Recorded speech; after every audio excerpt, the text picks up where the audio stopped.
All right, what's up, everybody? It's your boy Adam, and it is Bicycle Maintenance Day, Sunday, June 15th, 2025. And I've got a list of things to do to each bike. So I'm just going to put it all together, pull out the repair stand, and I've got a nice open space in here to do it. I'm generally going to use the space over here, or I might just set it over here. I'm not 100% sure yet. This is going to be my workspace. This is going to be my workstation, workbench, and I'm going to have a protective floor here at some point.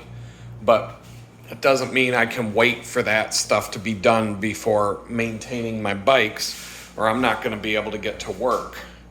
So what do I need to do to the bicycles? And I'm just going to video as I do it. First of all, they need to be cleaned. You can see I've got a lot of dirt, grime. I rode this bike in the rain. You can see there's some lubrication dripping. My chain is a little bit dirty on this bike. The other one's a little bit cleaner. You got some grime and grit on the forks and all that stuff. So the first thing I'm going to do is get out some dish soap, some water, a little bit of a scrub brush, and I'm just going to scrub these things down. I'm going to take them outside and do it out there. And I've got a water bottle, a pressurized water bottle that'll help me just scrub them down and then hose them off, just to get the bulk of the dirt off of the bikes. You can see a lot of these are chips in the frame. That's an old frame. I mean, this is that Cannondale was manufactured in 1989. It's a 1990 frame. So it's seen better days, and it's been my companion for a long time. This one was made in 2003. It was almost brand new when I bought it, when I moved into the tool shed. And so that one doesn't need a lot. Neither one of them need a lot of work. But let's take a run through of what I'm going to do. On the Red Rocket, at some point, it's probably not going to be today, I need to loosen up the stem. And I need to I might just put some oil around where it clamps to the handlebar and see if it penetrates. I got a little bit of a creaky handlebar. But as you can see, I've got a lot of stuff bolted to that handlebar. I've got brake lever, bell, my cheeseburger bell. I've got the arrow bars mounted. I've got this phone clamp mounted. I have another shift lever. I've got the grips with the bar ends. I've also got the computer all mounted to that. And so I think the best time for me to do that work is when I want to get a thumb shifter to mount here. Right now, to shift the front derailleur, I have this down tube lever mounted here. And that's been fine for years. But I went and just redid the drivetrain recently, and I thought to myself, I would really like to upgrade that to a thumb shifter. And parts for some of these vintage bikes have gotten so cheap. I can get a thumb shifter, the housing and cable, and everything I need to do it pretty cheap. The cable housing is the most expensive thing on the list. And that's only because of the length I would have to buy it in, but then I would basically have a lifetime supply of SIS shift cable housing. So that's on my list, but it's not something I plan on doing right away. So this bicycle, I might disassemble the front hub. The bearings in the front hub are a little crunchy on this bike. That probably hasn't seen lubrication in 10, 20 years. I don't know when the last time I pulled that hub apart to re-grease, and it's got a traditional cup and ball bearing set. So that will take a little bit of work. It's not a long process, but I have everything I need to do it. So that's on the list today. Cleaning, relubricating the chain and just making sure the drivetrain is nice and clean. You can see there's a little bit of grime on there. Everything feels good in terms of it's not dried out. This one's a little bit dry. It should be lubricated. So there's going to be some cleaning and relubrication of my drivetrain on both bikes. On the Specialized, I have to do the same thing to this adjustment screw right here. This little screw is what determines the cant of the brake. So if the one brake pad is too close to the rim or vice versa, the quickest way to adjust it is with that screw. There's another way to adjust them, and I may end up doing that, but I put some blue Loctite on this screw a few weeks ago to keep it from backing out as I would ride.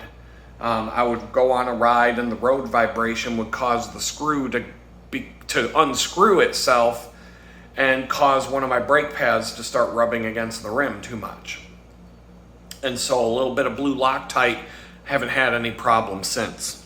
One of the things, speaking of Loctite, on this back wheel, I've got a couple of spokes. That's not good. They're not supposed to wiggle like that. So I have to take and true up that back wheel. And I also have to, I'm going to put a drop of blue Loctite on every spoke nipple on that back wheel once I get the wheel true and as straight as I can get it.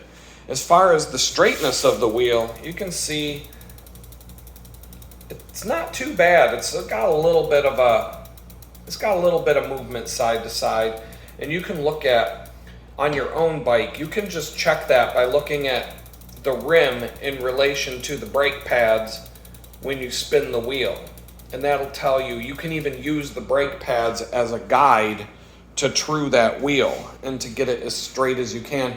You can get the wheel to be about as straight as you would be able to do it on a wheel truing stand if you use the brake pads like that. I do have a little bit of a tool that'll help with that a little bit, but I really don't need that tool. The tool is more useful when you want to do an on-bike wheel truing and you have disc brakes and you don't have brake pads to use as a guide. But I'll show you the tool, and maybe I'm gonna tinker with it today to see if it's useful and see if I can get a better result using that tool than using the brake pads. Let's see, what else? I think that pretty much covers all the maintenance I want to do. And just, it's going to be like a general tune-up, just going through, making sure the brakes, the derailleurs, the gears are adjusted properly. And I think that's it. If I do have anything else on the list, I don't remember, but I have it written down and I'll be referencing it as I go through this. So the next thing you'll see is when I get around, I'm still not feeling it right now, but the day it's going to get nothing but hotter outside, but the sun is out, things are drying out. So I'm just going to, when I get to the point where I just want to give the bikes the scrub down, I'll get set up with the camera and kind of go from there. All right, so this is how I'm going to start out, by cleaning the bikes. And, I discover something new every day. In fact, probably 10 to 20 times a day, I discover something new that I'm missing. I don't have a bucket. I don't have a bucket of any kind to mix up some Dawn dish detergent and some water. This is it. This little tub is all I got. That's probably all I need, so I'm not worried about it. But I'm going to mix up some sudsy water in here. This is the only brush. This is the only scrub brush I have that would be suitable for what I need to do to the bikes. But I'm just trying to get a once around and just try to get the bikes clean enough so that I can wash them off. And then this, instead of having to track down a hose or deal with that, I've got this spray bottle. It holds enough water.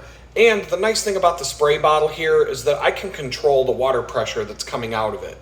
So I can give it a little stream, I can give it a mist, I can wash off all the suds after I'm done giving it a little bit of a scrub down, and I can also hose it off and get it all kind of washed off and clean with the bottle here.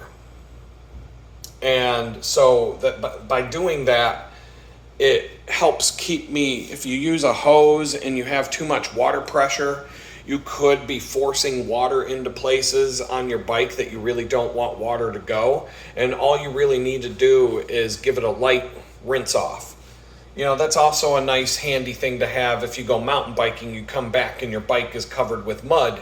That's a good way to get the mud off your bike without having to use a hose and use that much water and risk getting water into places that you don't want them to be, you don't want it to be. And I've got some WD-40 degreaser. WD-40 itself on its own is a better degreaser than it is a lubricant. So a lot of people use WD-40 on their chains. I don't recommend that. But if it's all you got and you want to go for a bike ride that day, it's better than nothing. I'm not going to lie. But it's going to do more harm than good in the long run. I've got some heavy-duty citrus degreaser. I'm not a big fan of citrus degreaser. It really doesn't do the job, in my opinion. It'll get some of the grime off.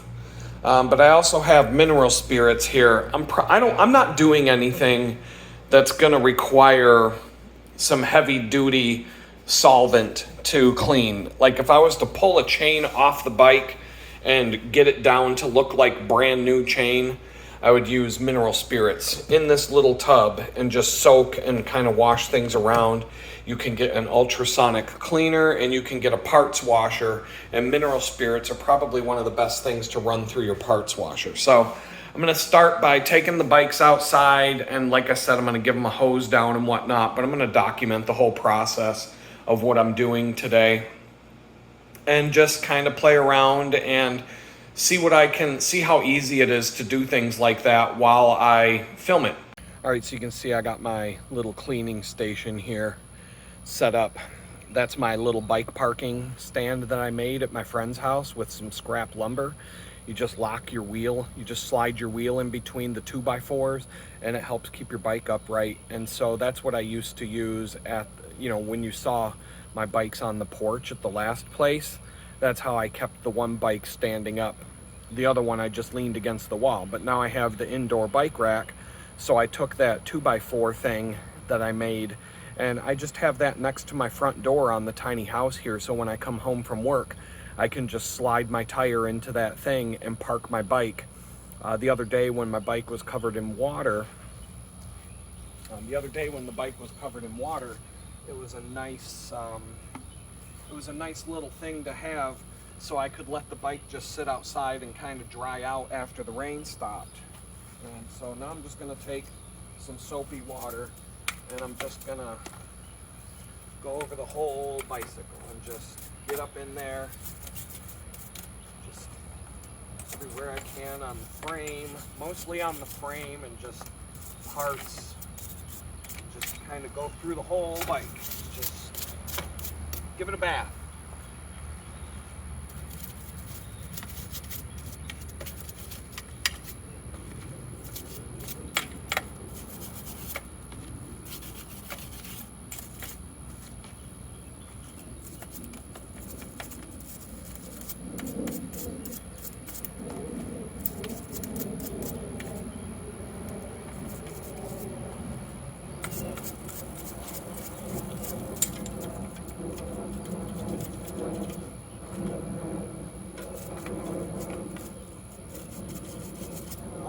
Trying to do here is get the bike clean enough, because I'm gonna do a more fine-tuning clean job inside the house with rags and other things and get into all the nooks and crannies. So I'm just trying to do like an all-over initial pass here.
anything I can't get into, or any nooks and crannies that this brush won't reach into, I'm fine with that for now.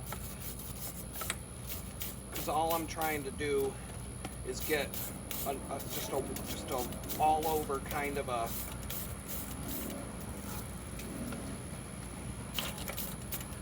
I'll get in as many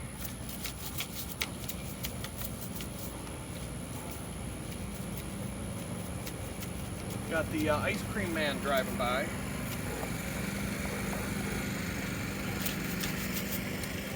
I have to see if I can get some ice cream from that dude one of these days.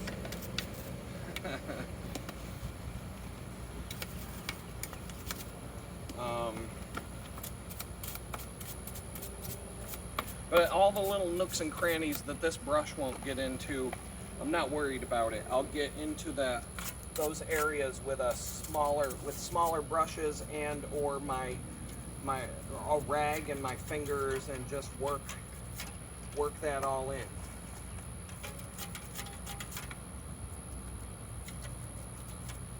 I'll just get around the rim here,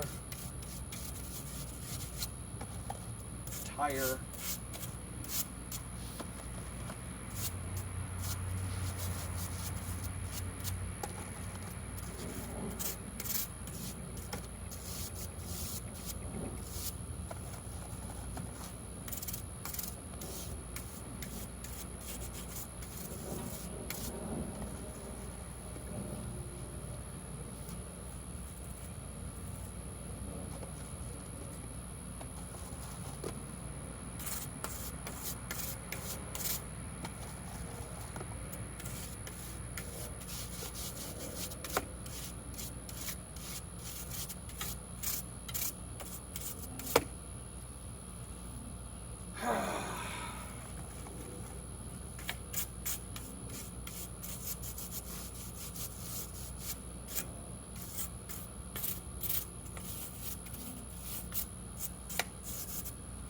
This is where having a bucket would have been nice too.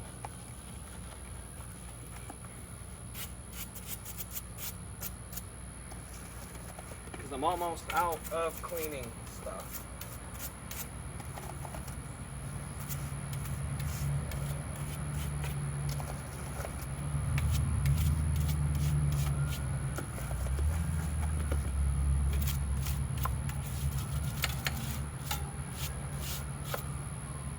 I'm gonna spin the wheel a little bit here.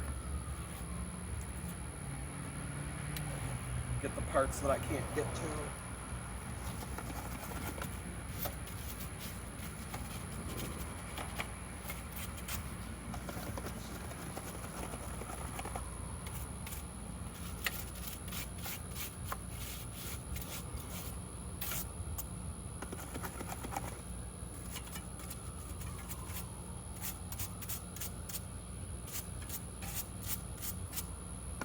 And that should do that. That should do there. All right, let's see. Everything's still good. So I'm gonna also, since I'm out here, I like this better than the citrus degreaser, and I'm just gonna put a good amount of this degreaser, get it into things, get it on the chain.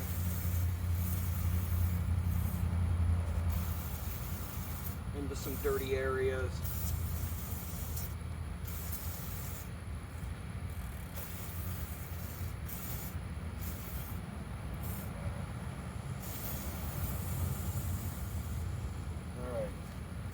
I'm just gonna let that sit for a minute and get the other bike out, and I'm gonna go refill the soap dish here. See some more dirty spots.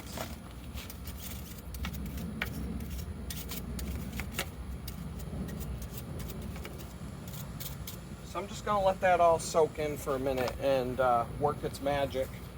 I'm gonna go get the other bicycle out, fill this thing back up, and then I'm gonna hose the bike down. Had to put the phone in the freezer for a minute because the phone overheated and the camera didn't want to turn back on. Just another thing, when the sun comes out, which it's kind of on and off today,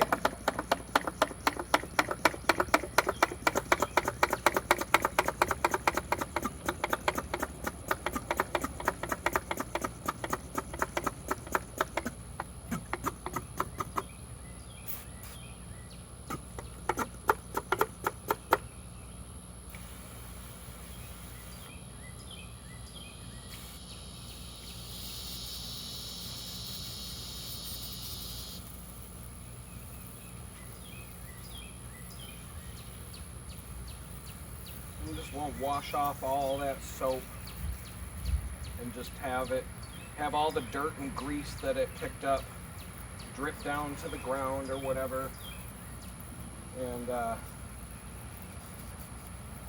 just have the bike be as clean as it can be.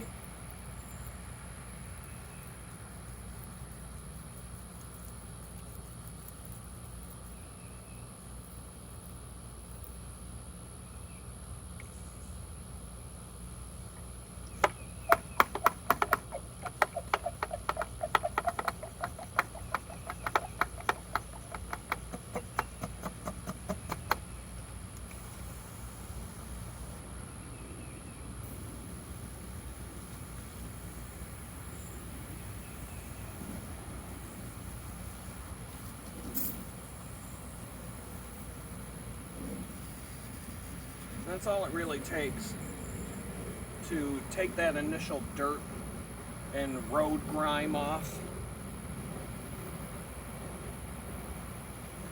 Just a quick little scrub down.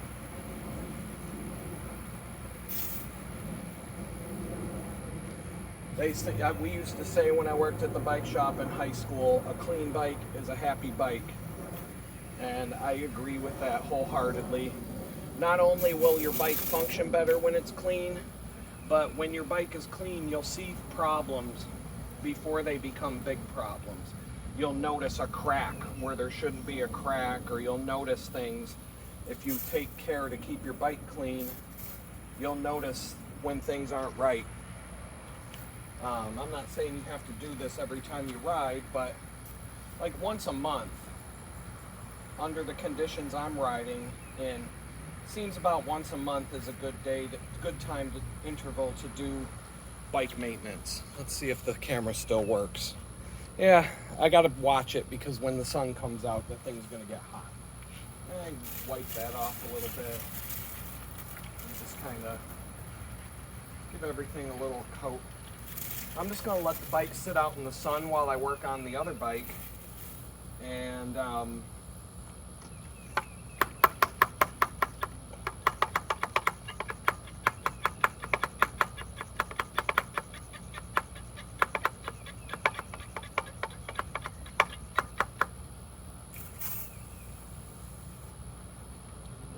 pressure.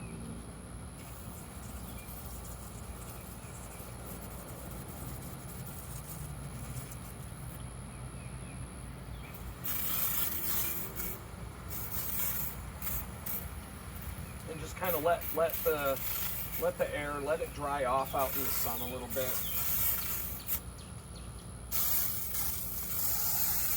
I'm just going to use the whole thing of water, flush it out. Get some of the taint juice out of the seat there, and that's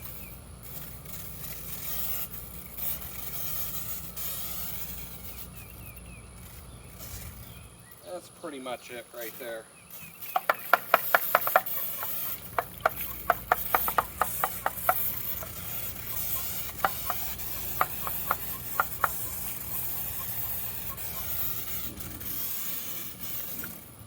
Don't be afraid to get your bike wet. I mean, your bike is designed to be ridden in the rain. The only thing you have to do is, if you do ride in the rain, is take care of it. Dry it off, clean it off, take care of your bike, it'll take care of you. That's the way I always put it. All right, so that bike's ready. I'm just gonna set it off to the side, let it dry.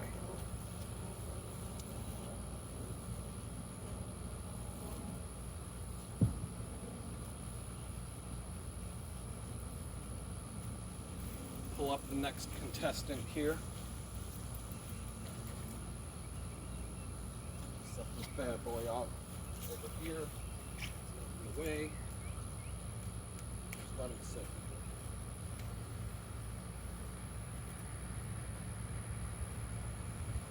Alright, let that dry. Where are we at?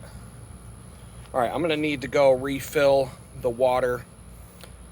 Before I go and refill the water thing, the water sprayer, I'm going to just give this drivetrain a big douse of degreaser. And I'm just going to go along the whole chain, the chain rings, front derailleur, places that get grimy. I'm just going to soak it in there.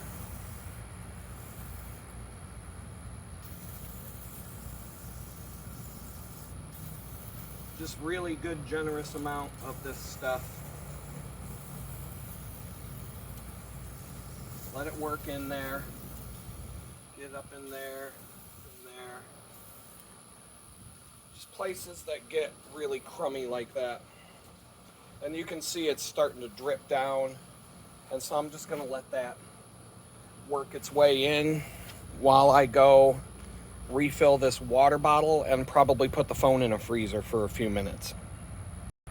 All right, so we got that taken care of, and I was gonna eat before I do this, but then I started to realize, you know what, it's about thunderstorm o'clock, or it's getting there, and I just heard the first crack of thunder off in the distance, so I want to get this done on these bikes, this initial wipe down, before it starts storming like crazy out here. And so I'm just gonna rush my way through it. It's a quick job. You don't have to be precise.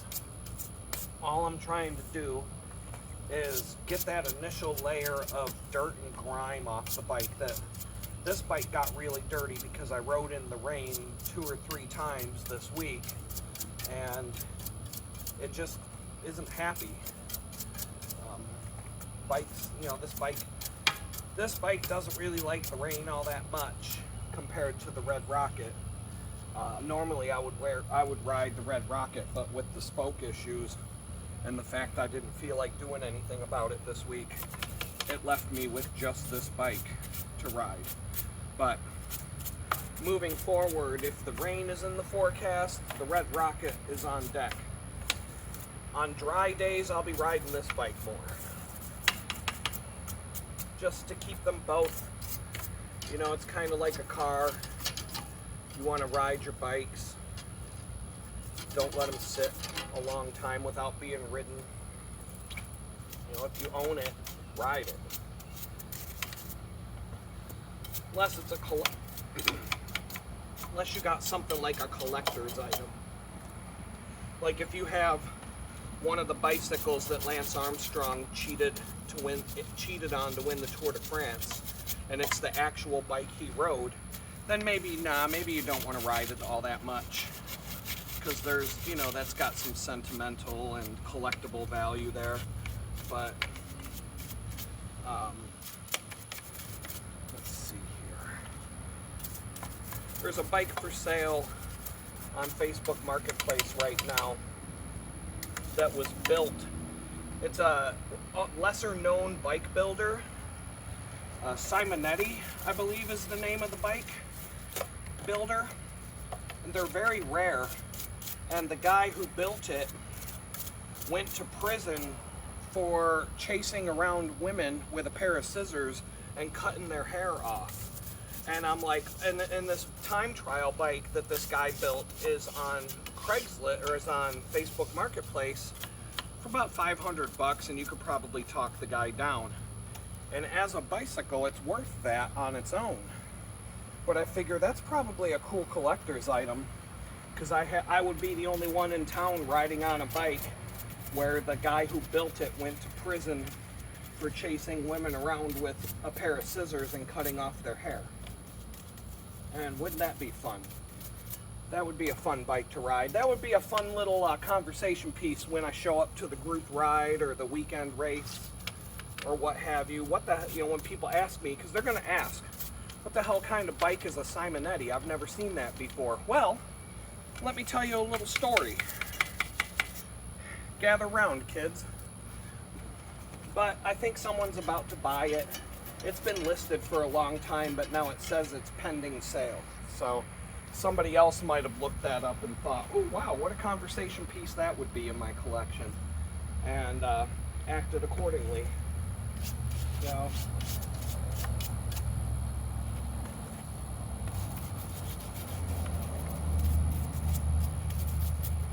really got to get these forks cleaned off because there was some salt or something, I don't even know. It really got in there. I want those to be nice and shiny again.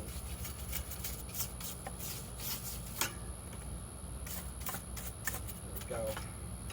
Pull that out, give it a little turn.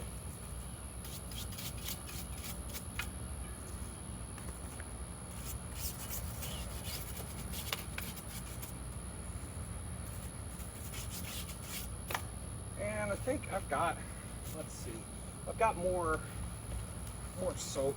May as well just use it till I run out here. Get into some of these little spots. Get up and maybe get that chain ring a little bit of a hit.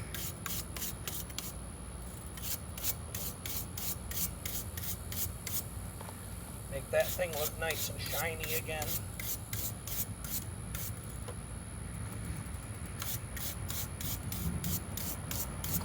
I can hear the thunder coming, so I want to get this done and I want to get the bikes back inside before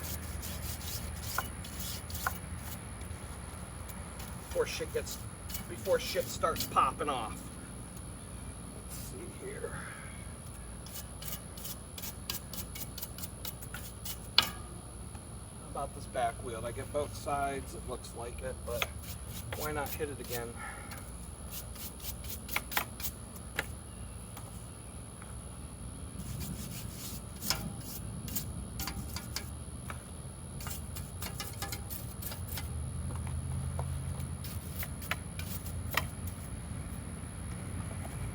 That seat cleaned up a little bit. Really make sure I get under. Yeah.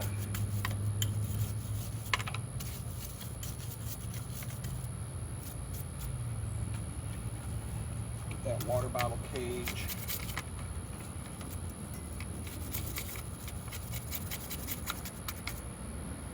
Some more of that there. Pretty much any place I see gunk or dirt or grime that I may have missed.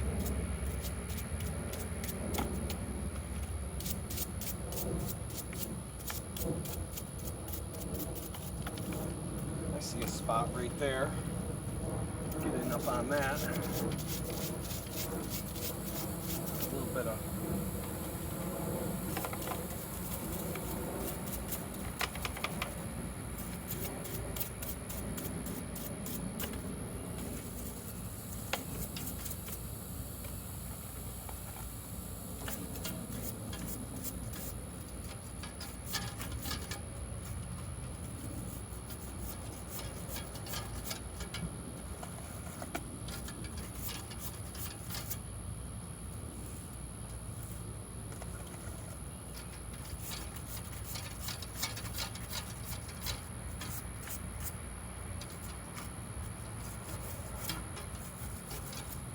I think I'm going to remove this little plastic disc here too. That's called, a technical term for that, it's called the dork disc.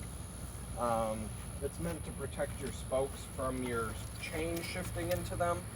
And in a lot of regular people riding their bikes, I would recommend you leave that on because a broken dork disc costs a lot less to fix than a broken wheel.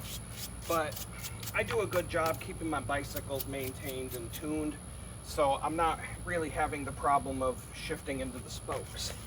And therefore the dork disc makes me look like a dork for no reason. It's not really doing anything. That a lot of people A lot of arguments in the cycling community about whether you should keep your Dork disc on your back wheel or not. I don't even want to win the Tour of Italy, because if I won the Tour of Italy, I'd have to wear a pink jersey. So when I get to the finish line, if I'm in the lead, I'm just going to be like, after you. Let somebody else win that. I'll take second place, because I don't want to ride around in a pink jersey. So it's worth the loss of money, All I'm saying is, maybe the girls' Tour of Italy, the winner could wear a pink jersey, but I come up with a different color for the men. That's all I'm saying. I think it's an insult. I worked my whole life to become a good enough cyclist to win the Tour of Italy, and you're gonna make me run around in a pink jersey. You may as well make me wear a dress at that point. No, I'd be fine with second place. Let's see here. Got a little bit more. Yeah, I can do that. Get that whole thing cleaned up. One more soap and water there. Just using up what's in this little bucket. Since I don't have a real bucket, may as well just get that soap and get that detergent working everywhere it can go, getting as much of the grime out of here. I think I'll just use what's left on the chain rings here and see if I can get those nice and shiny again. Just get in there, crank arms, give them a good little douse, and then just get it up in there. And all right, good to go. Just making sure the camera's still working, because the phone shouldn't overheat if the sun stays away. All right.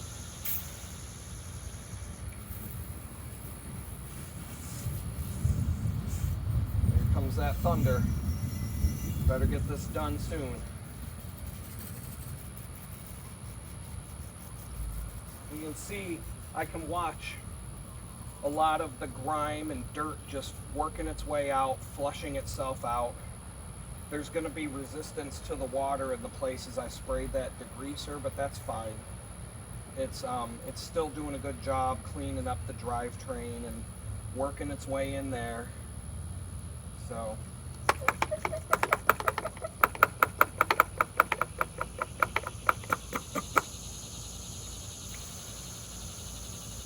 that all off, get that around the wheels, get this hub, that all clean off the chain stays, seat stays. Up and down here, any place I see soap, let's get the rinse. That's all I'm doing is rinsing off all that soap and letting it take. I can see the dirty water dripping off the bottom of the bike as I do this. So it's already doing a good job, and it's already doing a whole lot of work for me that I don't have to do when I get it in the house.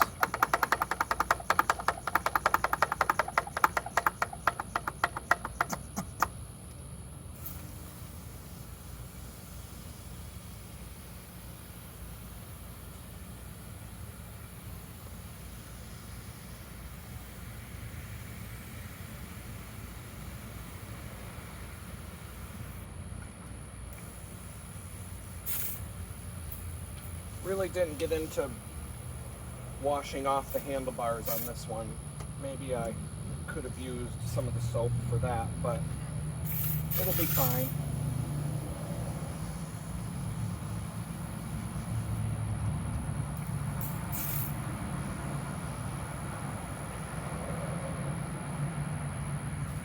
Alright, definitely a little hot outside today. Texas.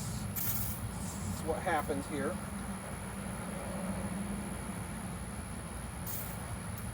I'm just gonna keep going. I've got a little bit of water. I'm just gonna use all the water that's in here and just get it as clean as I can get it. And then I'm gonna let this, I'll take the other one. That's looking pretty dry actually. The other bike is dried off quite a bit just in the last few minutes.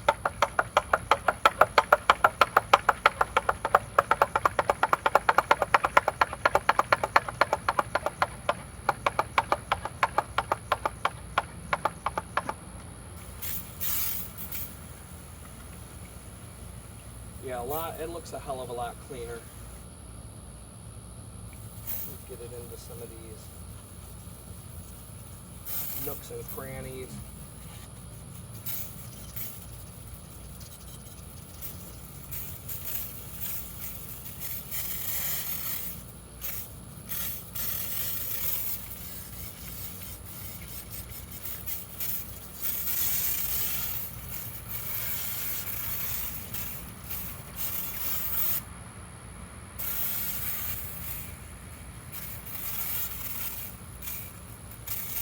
Probably a little overkill here on the rinse, but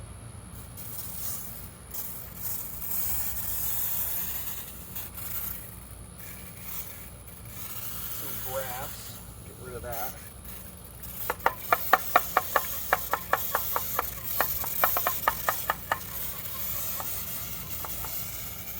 All right, that's it. That's all she wrote for that. So I'm gonna let this one dry off and take the other one in and set up a workspace inside the house. So I just figured I would show you how the bike parking spot works here.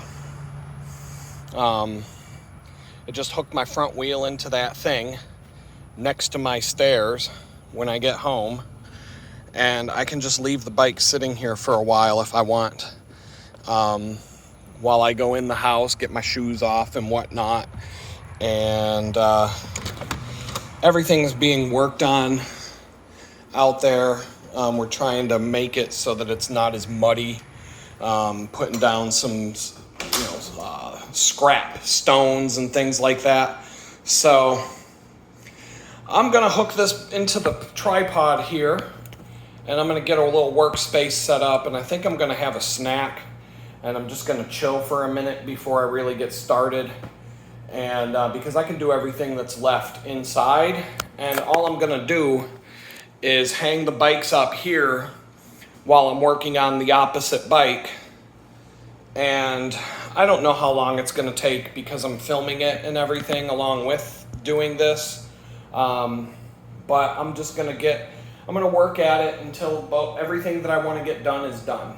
So I'll see you in a few. All right, so I got a bit of a ghetto system here set up.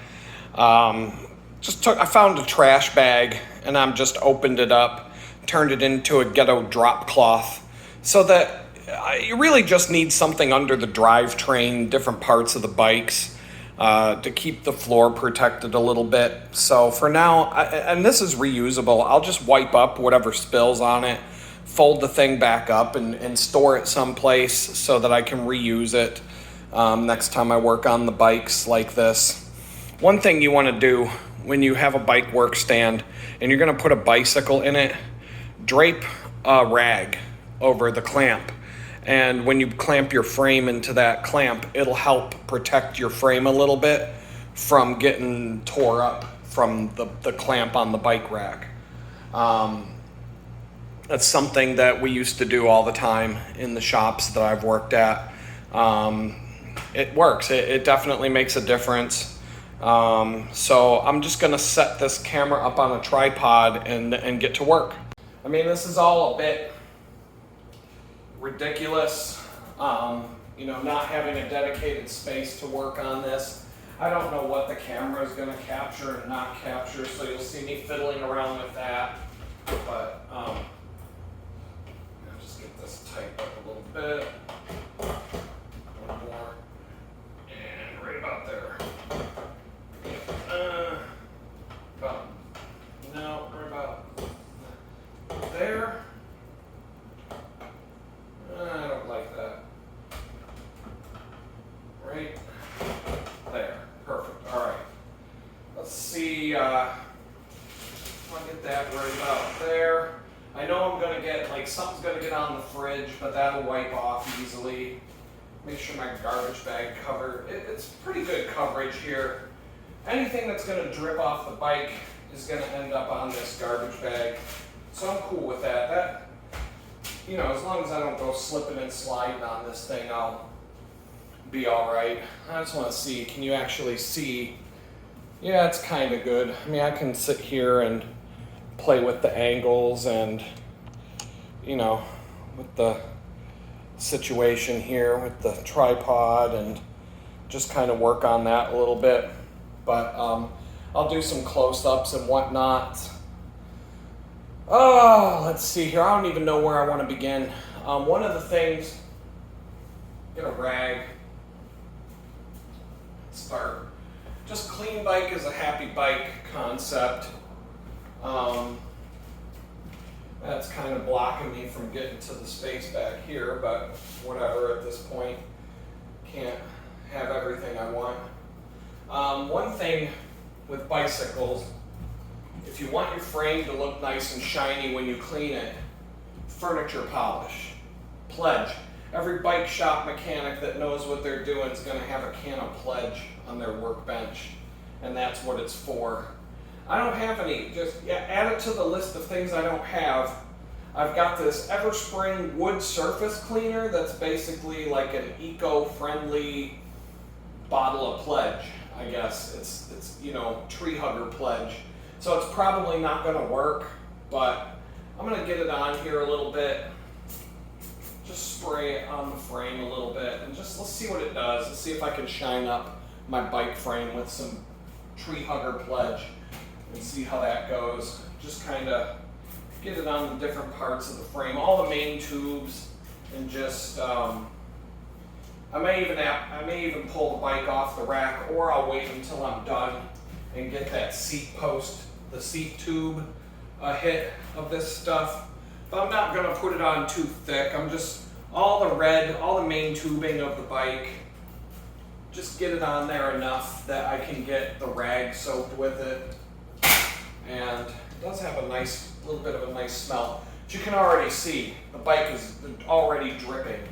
Stuff's already dripping off the bike, so I'm just going to go through, and I'm going to go through all the little nooks and crannies and just kind of, you know, give it a little polish, go through and just try to wipe this stuff into, in fact, I'm going to spray this rag with this stuff so that the rag is nice and, so it's in there. So I can make sure that it's every place I want it to look shiny. I mean, even though the paint is all chipped up and stuff on this bike, clean bike is a happy bike, and I just want my bike to be happy, because if my bike is happy, then I'll be happy on my way into work, and maybe my bike will be nicer to me and give me less problems. You know, I really haven't had too many problems on my way to and from. I've had a few flat tires and a few small adjustments between the two bikes here and there. And I do have to pay attention to the rain because the other bike is still outside. But yeah, this stuff's doing all right. It's definitely leaving a little bit of a shine. Definitely better than what it looked like before I started doing this.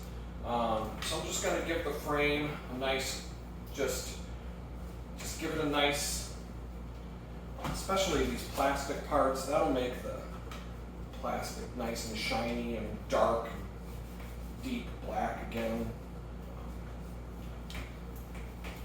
This is like detailing your car on a weekend. You know, I don't have a car, so this will be what I'm doing for now.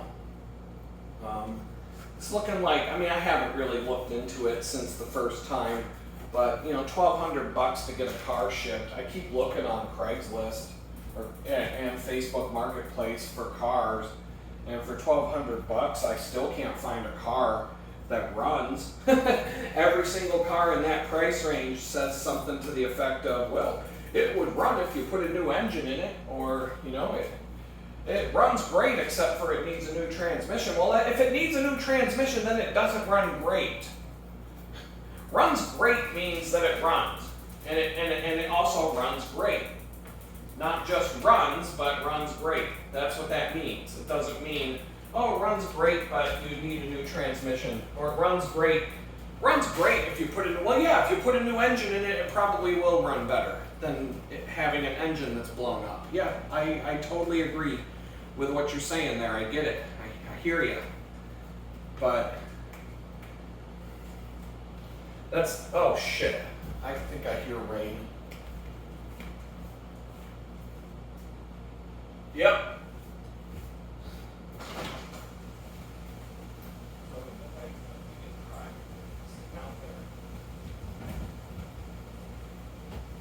All right, well, that bike's certainly not going to get dry sitting out there now. I'm just going to put it up here. It'll dry as I'm working.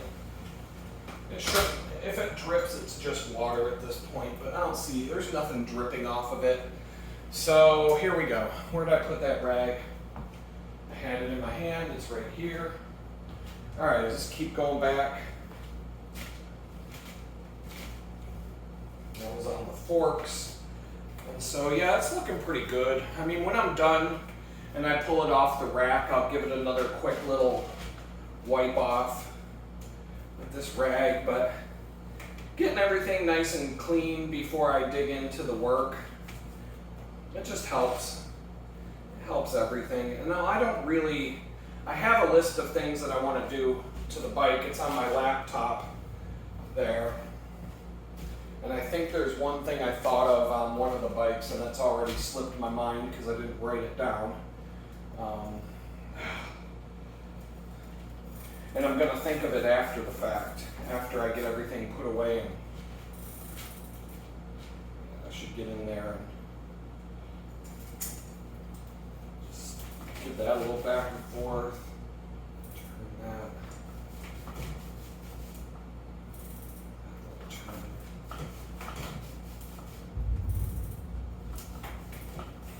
Hear that thunder coming. So I don't know, maybe the power, I hope that this place has been pretty good about power outages. I haven't had one yet. Even we've had some pretty ferocious lightning storms lately, last week or two. We're in the rain season now, and it has not had, Houston's had some serious power outages in the last week or two. Crazy, like, several thousand people without power.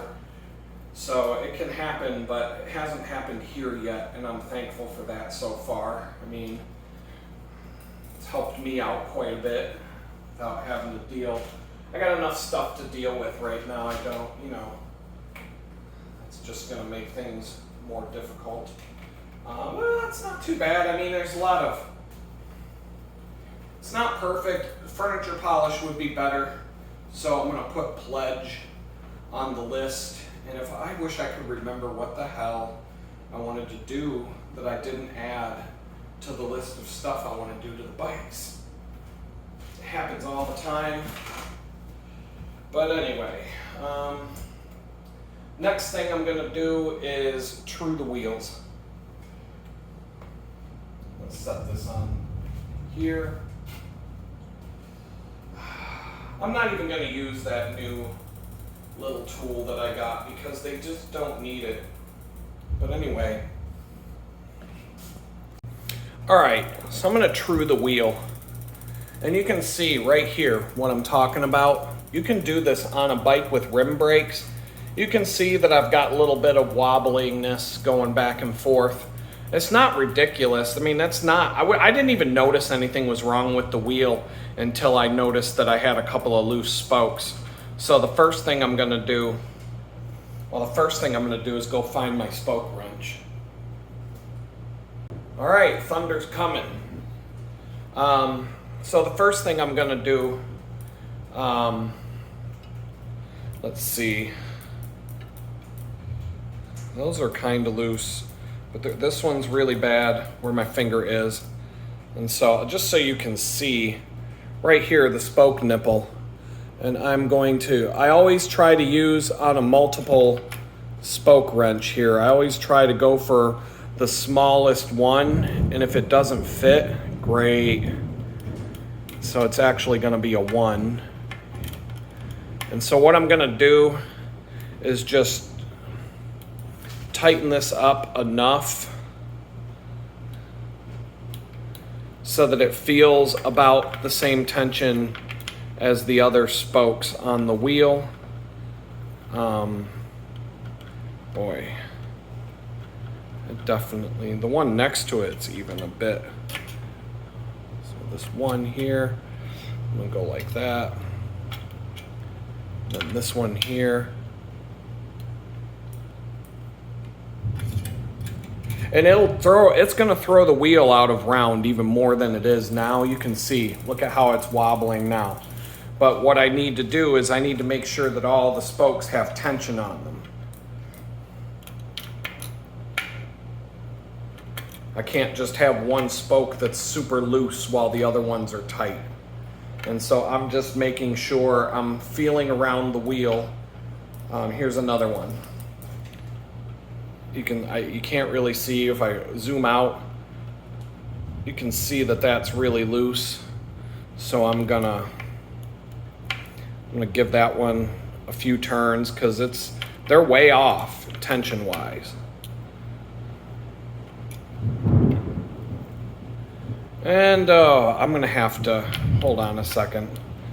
If I see lightning, I'm gonna, in fact, while hearing the thunder, I think I'm gonna unplug my laptop from the wall because that's just something. But I'm also feeling, I take pairs of spokes and go around the whole wheel. Start at the valve stem so that you have a reference point, and I'm just gonna grab each pair of spokes and go around the whole wheel.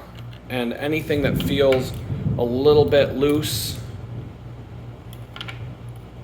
so that's a 0, where's the 1? Here we go. Give it a half turn. So I don't give a crap about how round the wheel is right now. So I'm just feeling all the different spokes. It seems like they all got good tension. Now some of them are really tight and some of them aren't. And now you'll see that wheel's bouncing all over the place. But now that's what I'm gonna take care of next.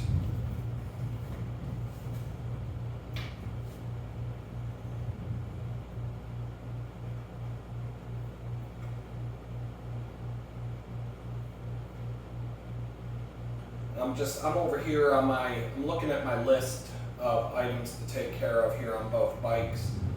And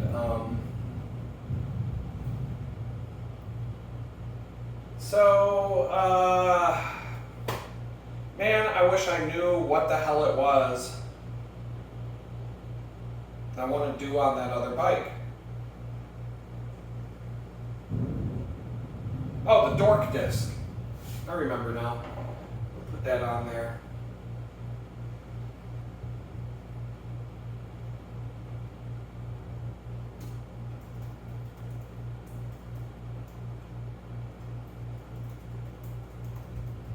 All right, I wanted to get rid of that. I already said it. I would have had to watch the video. I would have been watching my own video and said, oh, fuck. I'm still a dork because I'm rocking the Dork disc. All right, so maybe I will try out this new little thing I bought. Let's see here. I can take that off. So I bought this tool. And I don't know, I think I can do it down here. Let me take a look. Yeah, it looks like it'll work there. Can't really, maybe you can see what I'm doing if I go like this. Not really.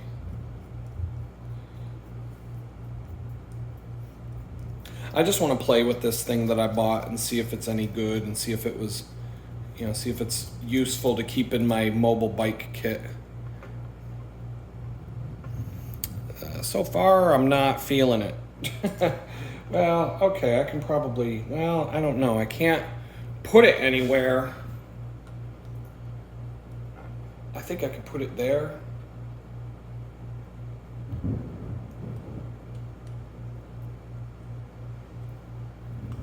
Yeah, it's kind of a wonky thing.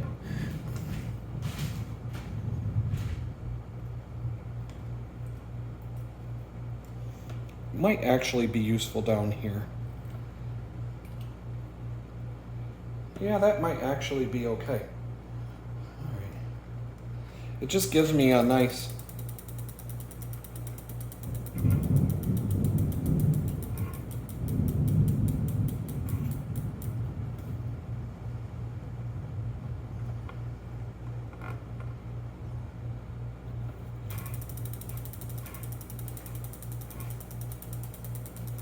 All right, so you can see what I've put down here.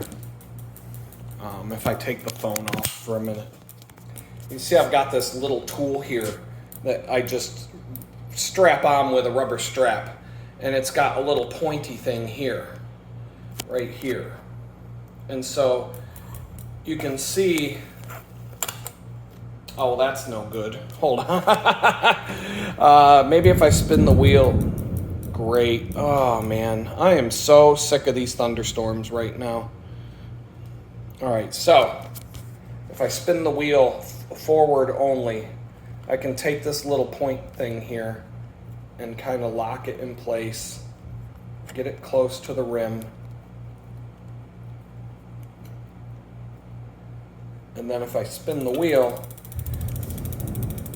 you can see that that gives me a reference point to be able to straighten out this rim.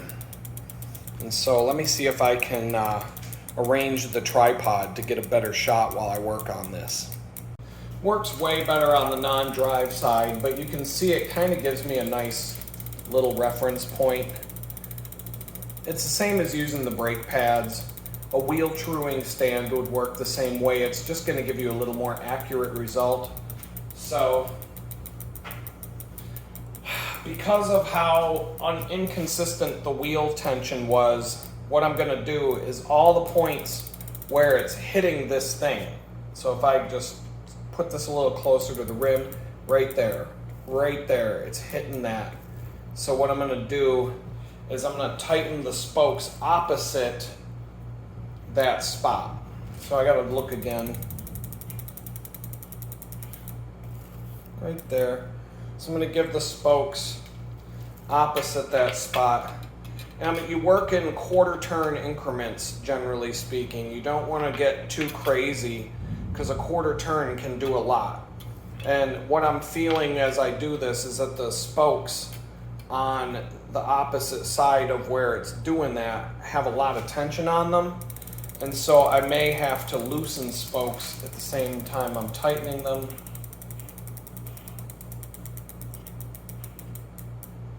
There's a spot I'm going to pull back. So I'm also potentially going to loosen spokes on the opposite side of the the out of round spots, and I'm working in really small increments here. And you may not see me doing the actual tightening of the spokes, and I'm just, I want to get this done. There's another little attachment I can use on this thing that might be cool, but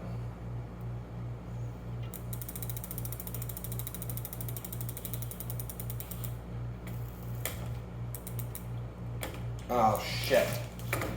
Yeah, so no matter which, I gotta do you always gotta spin the wheel forward with this thing in place.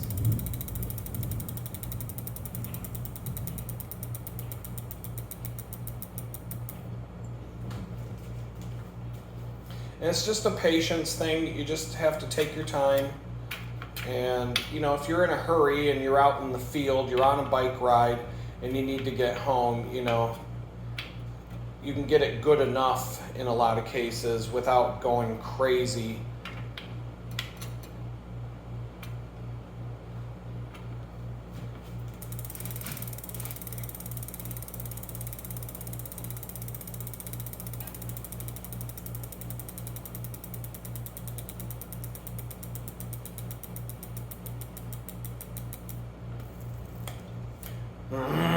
Yeah, I actually don't think, I'll try one more thing. Came with another little attachment. Where the hell did it go? Did it fall on the ground? Oh, here it is. I might be able to get the thing out of the way of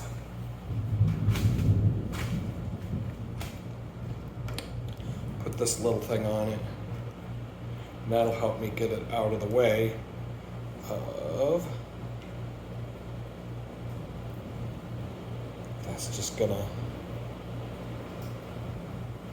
This really start. See, this is good. This is a good thing that I. Let's see here. What can I do here?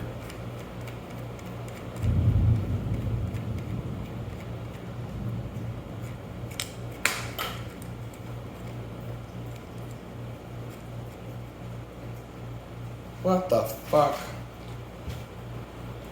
Ah, that thing came off.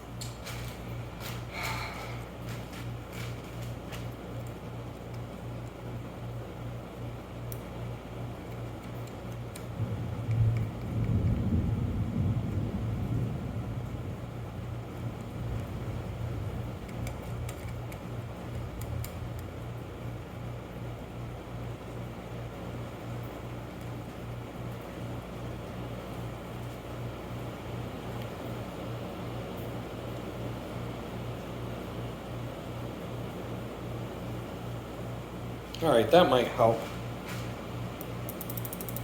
And yeah, you can't see it, of course.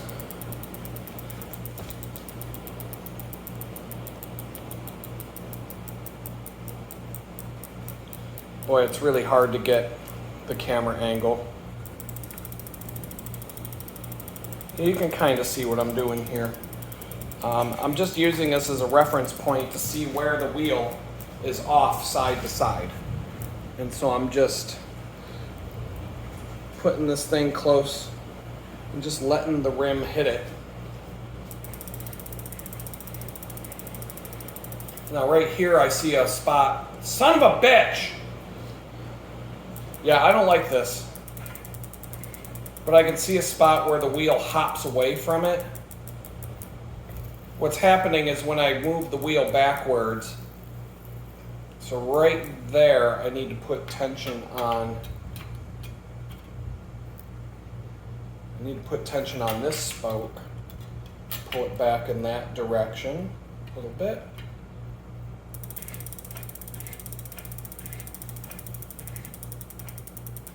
So there's a couple of hops in the opposite direction. So I'm gonna go on the side of the wheel that the thing is on. And I'm just like eighth of a turn, quarter turn. You can see the thing's getting, it doesn't take much.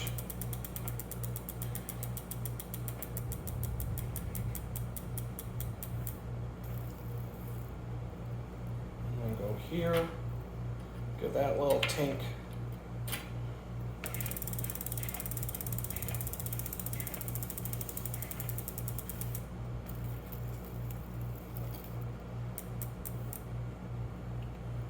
There, turn,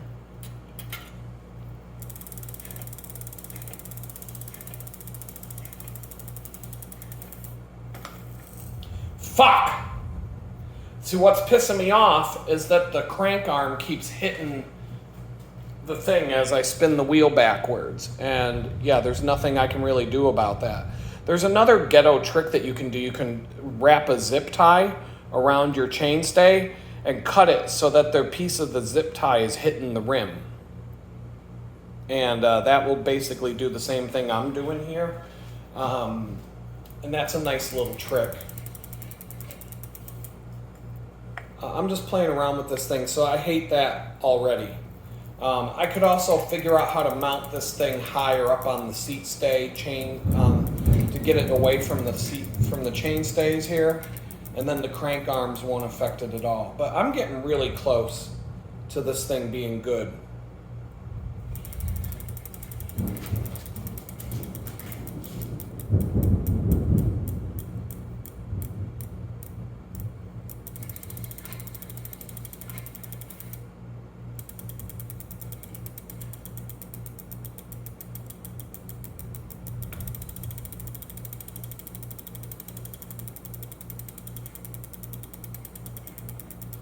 Here, just touching.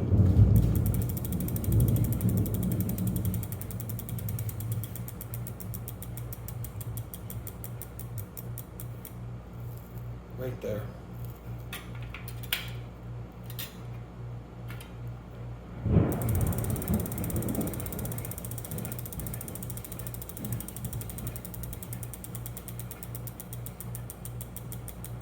There's a little bit of, I mean, it's kind of an art form to this. It takes practice. It's a lot easier to learn on an actual wheel truing stand because you can really see what you're doing.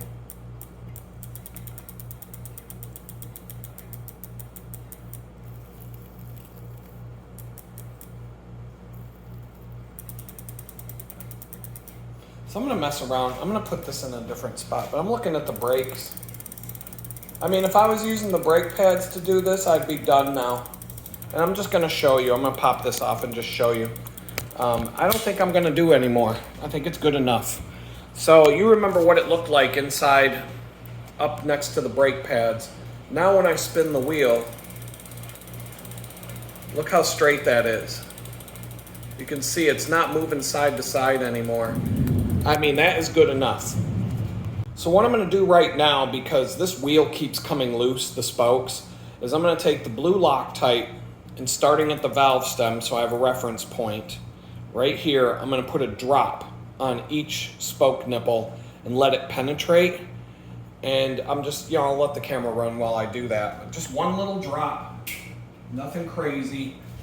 And what that should do over the next, over the night is, let's see if I can, there you go, one little drop,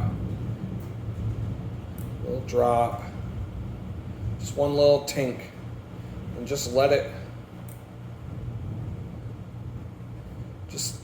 so what I'm gonna do after I put a drop on each spoke nipple, you'll see. And then, you know, I'm not done cleaning. The last thing I'll do on this bike is give it a little bit of a cleaning, more than I've already done.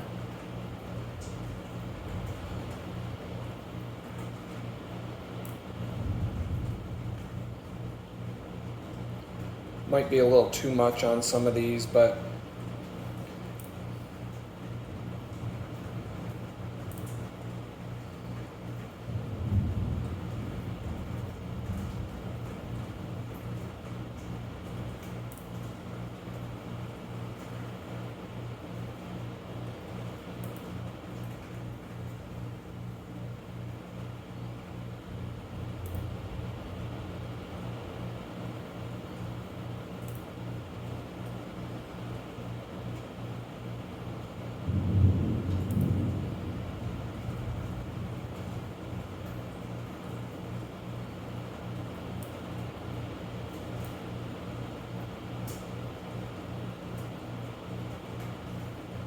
I also want to, I didn't do too much spoke loosening.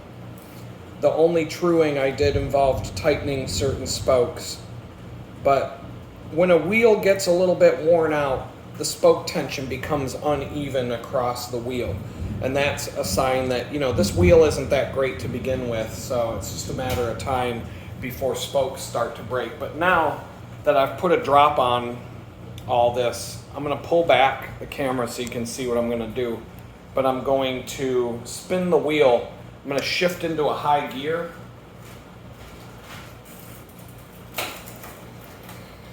And what I'm gonna do,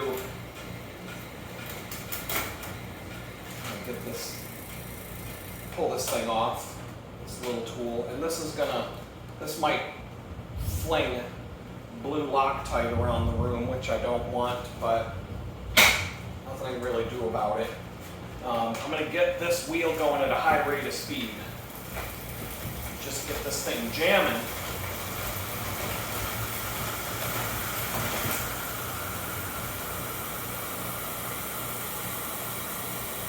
And just try to get that Loctite to work its way down into those spokes while it's still wet. You know, don't stick your fingers in there, of course. And you can tell my wheel's off balance. Not really something I give that much of a crap about. But if I really wanted to dig in and put some counterweights in there, it's probably heavier where the valve stem is. So if I put a weight on the opposite side of the wheel, it would probably make a difference. But you don't really feel that too much when you're out on the bike. I can see that the wheel has possibly a slight vertical hop. that putting it on a wheel truing stand. You can do a much, much better job truing the wheel on a proper stand for it. But that wheel is pretty damn straight for a home mechanic without taking the wheel off the bike. That's probably about as good as it's gonna get. And so, yeah, I can see that Loctite is nowhere to be found on that stuff flung right off. Oh yeah, I see a bunch of blue dots all over the side of the fridge now.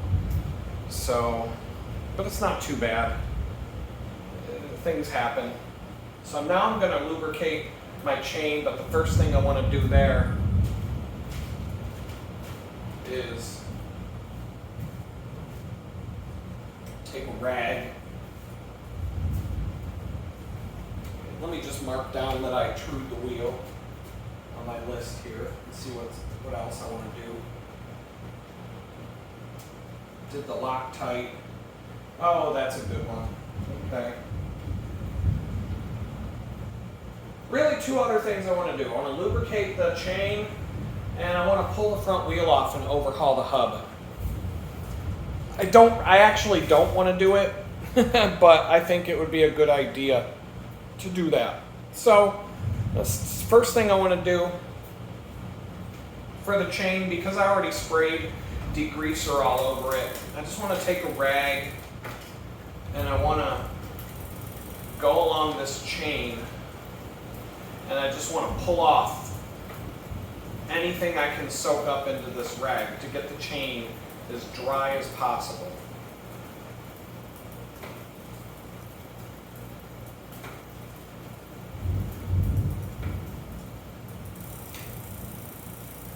And you can see the rag is turning black where I put it on the chain. So I'm just going to fold it up again.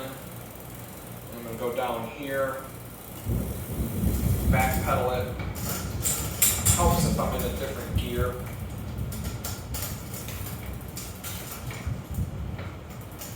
Shift down to the, come on, get on there. Fuck face. There you go. Alright. It would be better if you put it on the smaller chain ring there. I'm just going to back pedal it.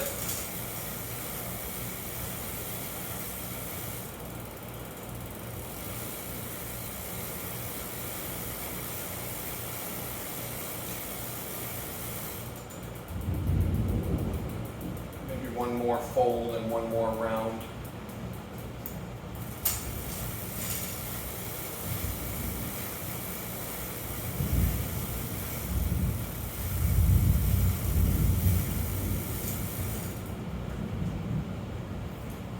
That looks pretty good. So this lubricant works better the drier your chain is. But this stuff here, you can see it. It's called Finish Line Ceramic Wax Chain Lube. And what you see in there, it's a solvent with wax dissolved into it. Oh my God, man. We get some seriously crazy thunderstorms here. But anyway, you can see that it's white. And so what it is, there's a solvent in here with wax dissolved into it. And so you drip this onto the chain and the solvent will evaporate and you're left with wax on your chain. So I'm gonna just zoom up here. Zoom into this.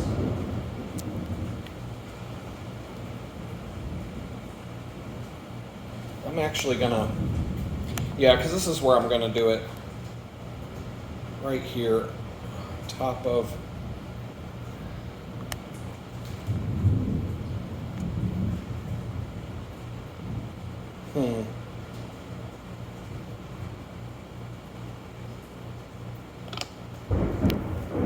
All right. All right, I mean, this isn't gonna be too bad. And so I'm just gonna lightly drip this into the bushings. You don't wanna put the oil or lubricant on the outside of the chain. You just want to go, and as I pedal, I'm just gonna, you wanna get around the bushing if you look inside the chain here, there's a little metal ring. And so you only really want to get the lubricant inside that bushing, because that's the part of the chain that rubs together, and that's the part that needs to be protected and lubricated. And so what the wax will do, it's kind of a neat little system. So I'm going to be pretty liberal with this, and so get it in there good. And I'm being cognizant of getting every single link of this chain.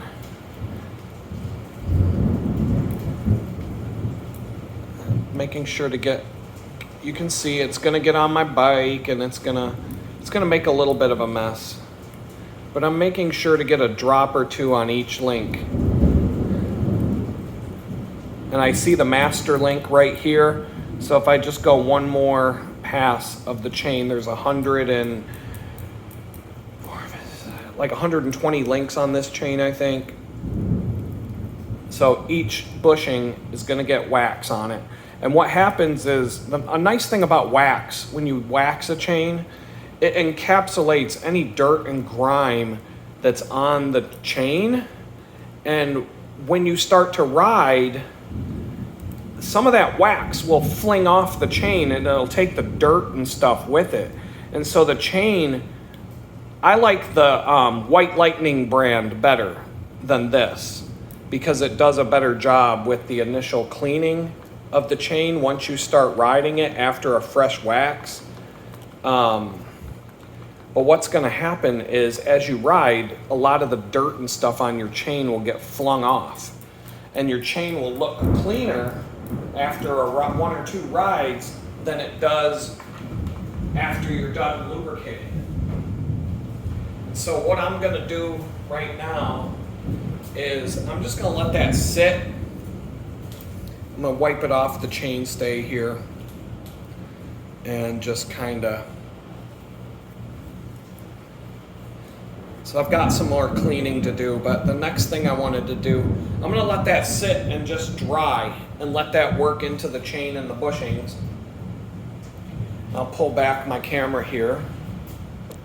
And the next thing I want to do is I'm going to take the front wheel off, and I guess I'm going to overhaul the front hub and put some new grease in there. What time is it? I spent an hour cleaning the bikes, and I've spent another hour since then. So I started at 1 o'clock, it's 3 o'clock now. If I overhaul the hub, then I should be able to hang this. I got to do a little bit more cleaning on the bike. I'm going to put some tire shine on the tires and just clean up the rims, get this blue Loctite off my fridge. That comes right off. Maybe I should use a clean paper towel for that. Go.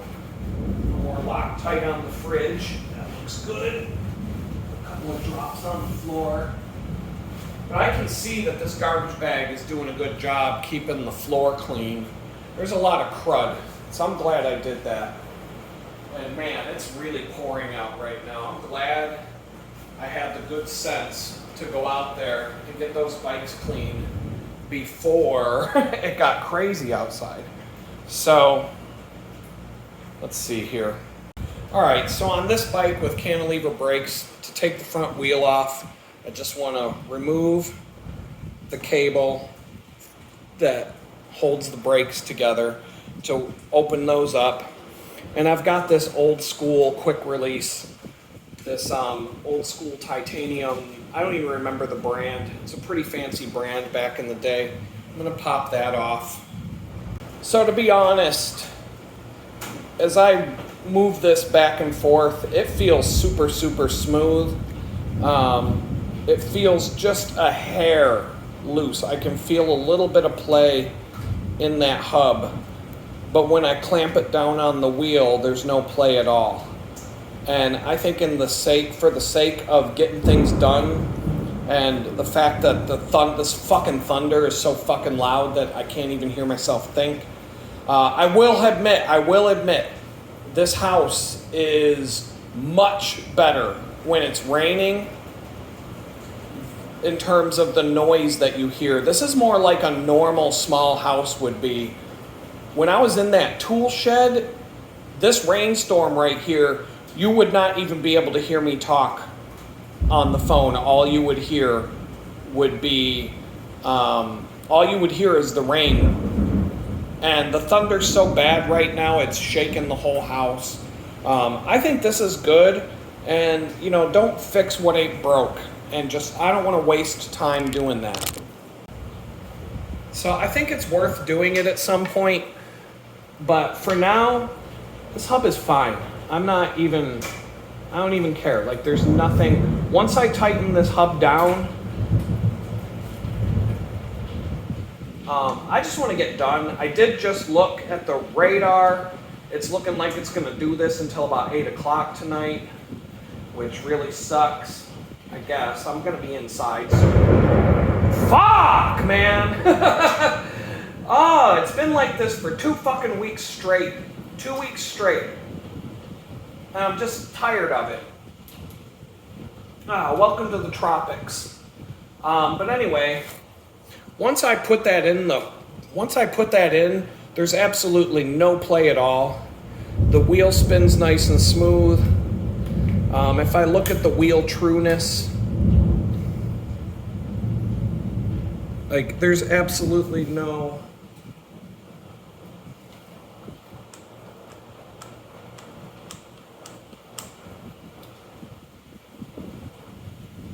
I don't even need to true the wheel. I need to tighten, I need to recenter that brake a little bit.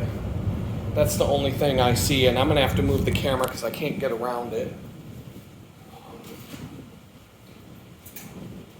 But yeah, I'm tired of the constant thunderstorms right now. We're in that season, and it's been every day for the last 2 weeks straight. But supposedly tomorrow I'm supposed to be able to get to work without getting dumped on. Now there is a little bit of a problem with this brake. I got to be super careful tightening that centering screw. There's something wrong inside this brake mechanism where the centering screw gets stuck, and then I can't pull this brake away to center it anymore, and I think I'm kind of at that point, and I'll have to disassemble the whole thing to make it work again. But maybe it's going to be good to me today. I don't know how to fix it. It's kind of like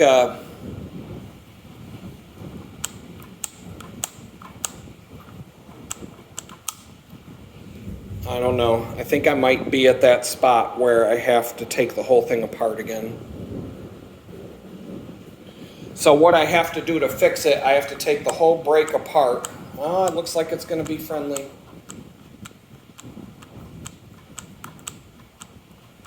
All right, that looks centered. Well, what happens is I can't tighten this screw anymore, and I have to take apart the whole brake, feed the screw in as far as it'll go, and then slowly back it off after I put the brake back on, because something gets a little bit cross-threaded in there when you try to tighten it. But right now that looks good. It feels good. It's nice and solid, so I'm good. I'm going to let that go. But it's just something I've never been able to fix on that brake. And it gets on my nerves. And it's something that when I'm on a long trip, if that happens, there's really not much I can do about it. And it's something that I try to take care of before I go on a long trip and make sure that thing is, but there's just, it's a tiny little Allen bolt, and inside this brake mechanism, there's a little lever that it pushes up against, and it has like, the lever has like a little burr on it. And so I can't, once it gets to that point where that burr meets the screw, I think the only way for me to fix it, I can't even fucking speak right now. This fucking sucks. But anyway, where the burr meets that screw, the centering screw, I think if I get a set of small files, I can file down that part so that that burr doesn't interfere with the screw anymore, and that'll fix that brake for good. And I mean, these are high quality brakes. I mean, these brakes were manufactured in 1994 or 1995 or something like that, and they're still solid to this day. I mean, that's 30-year-old brakes that are still in. I mean, this thing's a solid beast. It's still a little, it still feels a little bit too.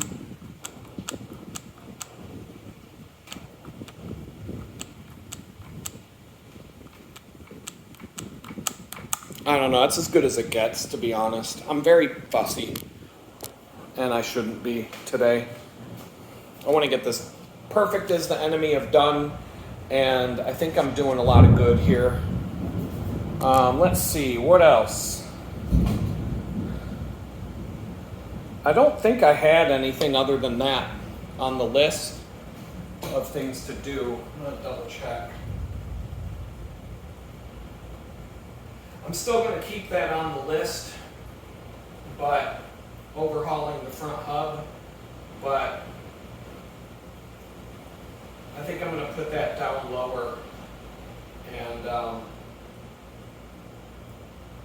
I think it'll be on a day where I only work on one bicycle, but I want to do stuff to both today.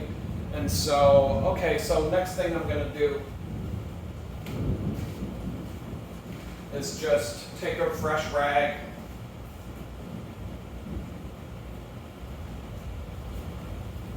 and I'm almost done here with this one. But I'm just going to take a little bit of Armor All Tire Shine. And it's just, this is just a little something to make the bike look nicer. You know, there's a debate whether Tire Shine is good or bad for your tires, but for the amount, so there's two arguments. They say it's going to make your tires crack and dry rot quicker. And these tires were pretty brand new. And I don't see any cracks or dry rotting or anything like that. And then it says, you know, you don't want to put that on your tires because it makes your rubber too slick and you're going to crash and you're not going to have traction or grip on the road. And that's also bullshit because it's like a pencil eraser. As soon as I get on this bike and I ride 1 to 2 miles down the road, the tread is going to wear that the tread that this is touching is going to wear out. It's not even going to exist anymore. This is going to come right off the parts of the tire that touch the road. And I'm just going to be pretty liberal with this and get it into the tire, both sides, get the sidewalls. This just helps. It just makes the bike look nice. And while it's hanging up on the rack, you know, if I get company or whatever, ooh, that's a shiny looking bike. Look at that. Right? It's just for looks. But it's nice not having disgusting looking tires when your bike's hanging up on your rack. And I mean, the sidewalls will maintain their nice, clean look. But the treads of the tires, obviously, as I ride to work, I'm going to ride 20 miles on one of these bikes tomorrow. And by the time I get to work, the tire is going to look normal. It's good, at least the parts of the tire that are in contact with the road. And it's not going to be all, you know, you don't got to worry about what people say in terms of ruining your tires. I did get some tire shine on the floor, but it is what it is. And then I'm just going to go wipe this into the tire as best I can here. And then I'm just going to, once I get both of these tires done, I'm going to take a clean rag and I'm just going to do another wipe down of the whole bike. Just wipe everything down and clean everything up as best as I can. I'm just going to let that lube sit in the chain. I'm not even going to wipe the chain dry, at least not now. If I have time in the morning, before I ride to work to take a rag and give it a once over. But I'm fine with riding it because that wax will just start flinging off. But it does make a difference if I wipe off all the wax and everything from the outside of the chain.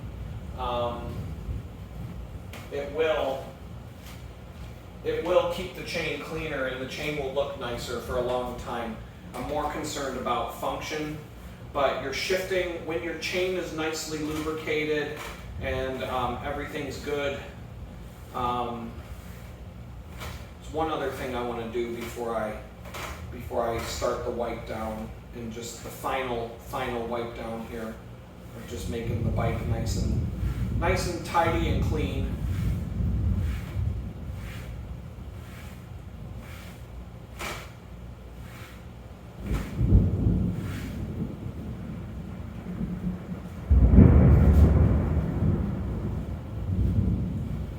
I mean, you get thunderstorms everywhere you live. Pittsburgh, New York, Jamestown. We had thunderstorms in Jamestown. But I would say the average thunderstorm here in Texas would be considered I wouldn't call it a major storm, but it would be a weather alert. It would make news. It would be like, oh, watch out, you know. But here in Texas, it's just another thunderstorm. Here in Houston, anyway. It's pretty crazy. It's just been like this nonstop for the last 2 weeks, every day, every single day. But I've been lucky enough. Now I am going to clean up these brake pads. In fact, I'm going to use a different rag. You don't want to get. I can make the brakes look nice and shiny on the outside. I just don't want to get that material too much into the brakes pad surface. But once again, squeeze the brakes 4 or 5 times. I don't know if you can even hear me over this fucking thunder, but squeeze the brake pads a few times to stop, and you're gonna wear off enough brake material that however much tire shine got on the brake surface, it's gonna be not a big deal. So now, one other thing I'm gonna check, and I'll show you a little bit up close. I've got a tool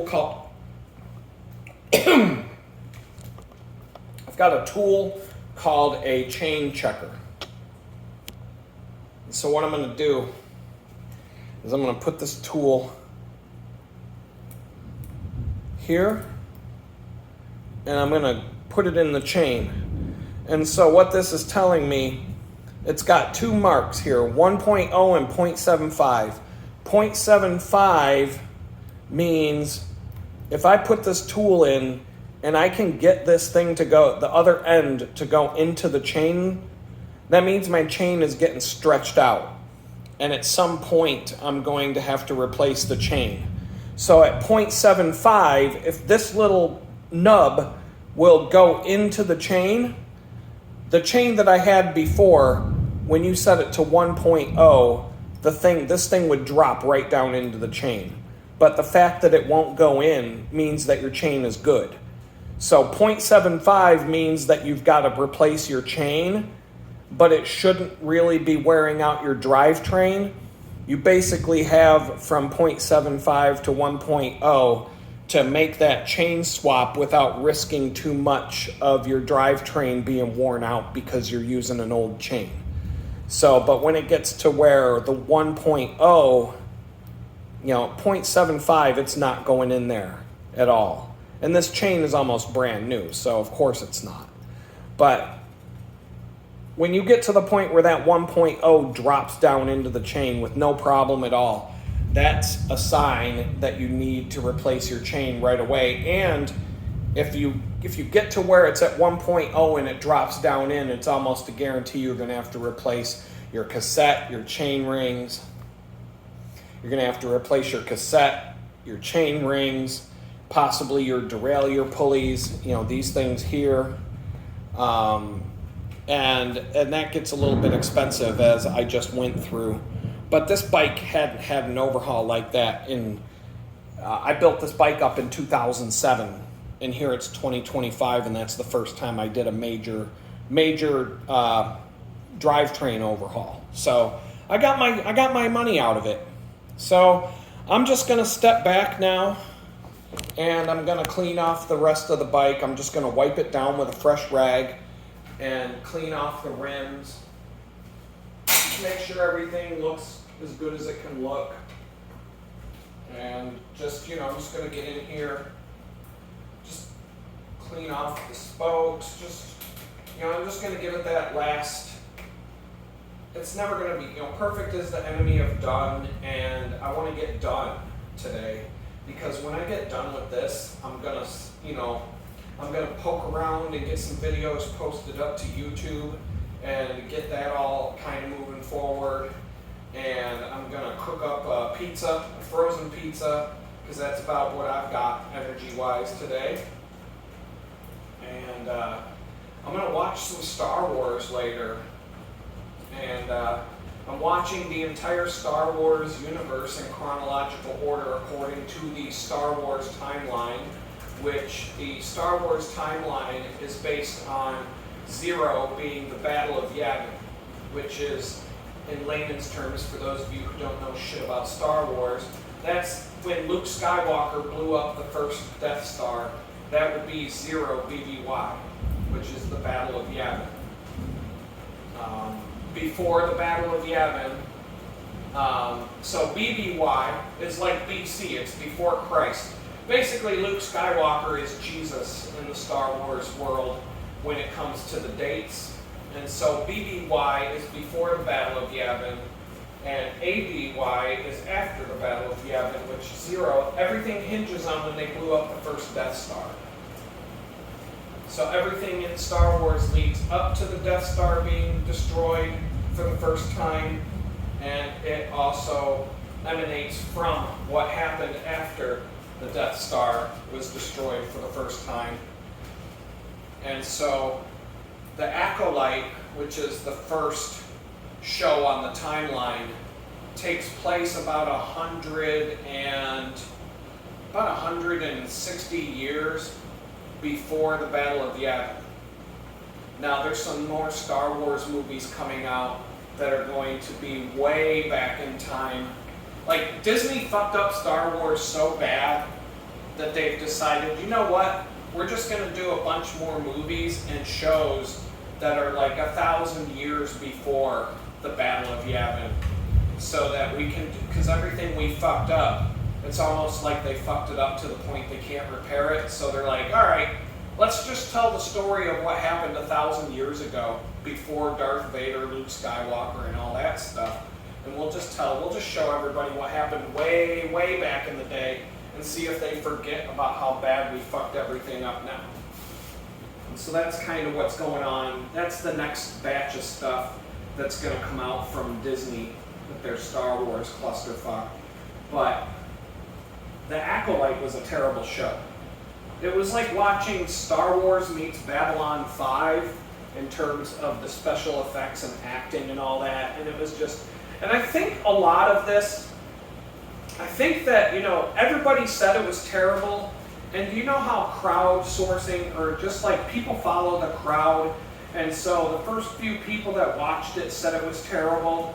And so when I watched it, of course I thought it was going to be terrible because everybody said it was terrible.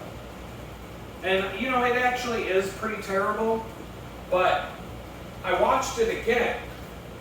And some of the episodes I watched in a different order than what the season would have them listed as, because there's a couple of episodes that take place 60 years BBY, and then the rest of the series is about 50 years BBY.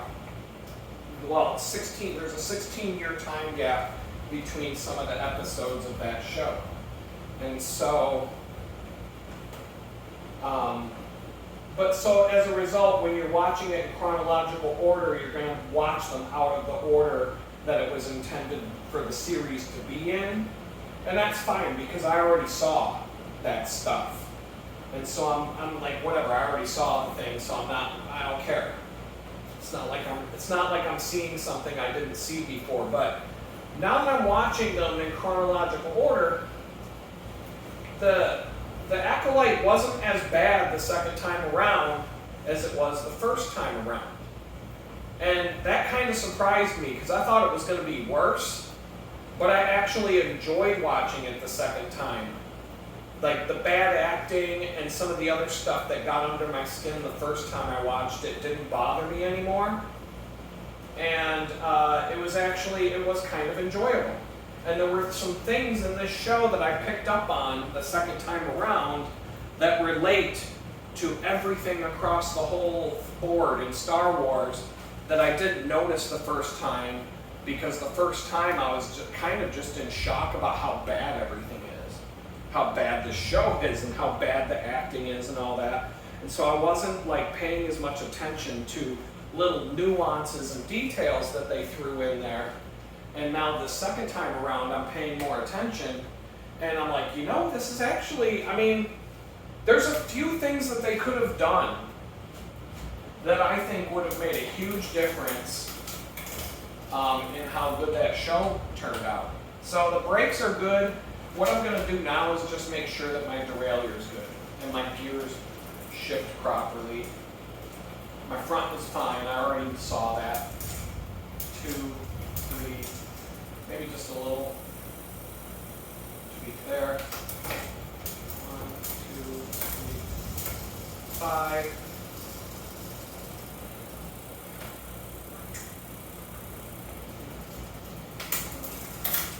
Oh, what's that? You bitch.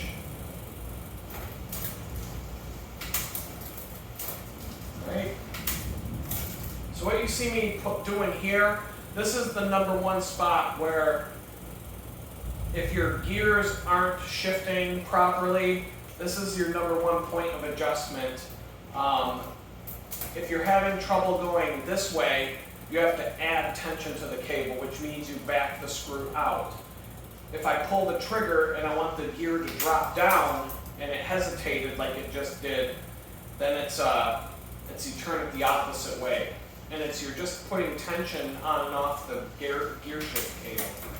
If you want to know any more than that, Google it. Look on YouTube, there's a million videos on how to adjust your gears. But there's a little bit of a hesitation there going into that gear. Good, good. Little hesitation there. And it's probably not going to be 100% perfect. Good, good, good, good, good, good, good, good, good, good. It doesn't like react. Good. Good, good, a little hesitation. So what happens when your shit wears out is you'll get a little bit of a hesitation on one end or the other, and it's gonna have imperfections. And so that could be a couple of different things.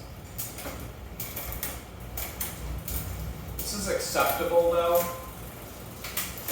This will be better on a ride than it is in the work stand because you're putting pressure on things and you're pushing down on the pedals. This is actually pretty damn good right here.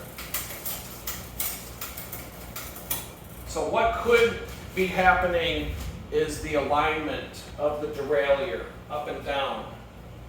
I can even see that it's not 100%. Perfectly aligned. Let me give this another.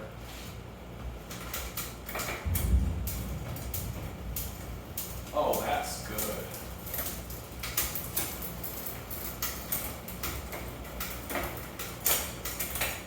Little hop there.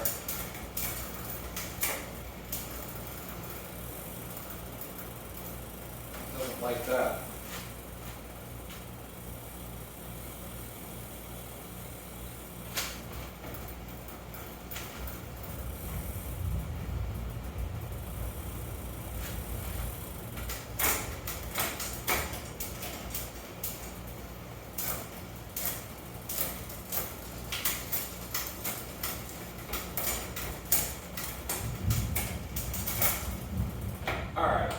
So what will happen over time is this might be out of alignment, and there's a special tool that will help me align the frame where the derailleur clamps onto the frame so that you can get perfect shifting all the way across the cassette.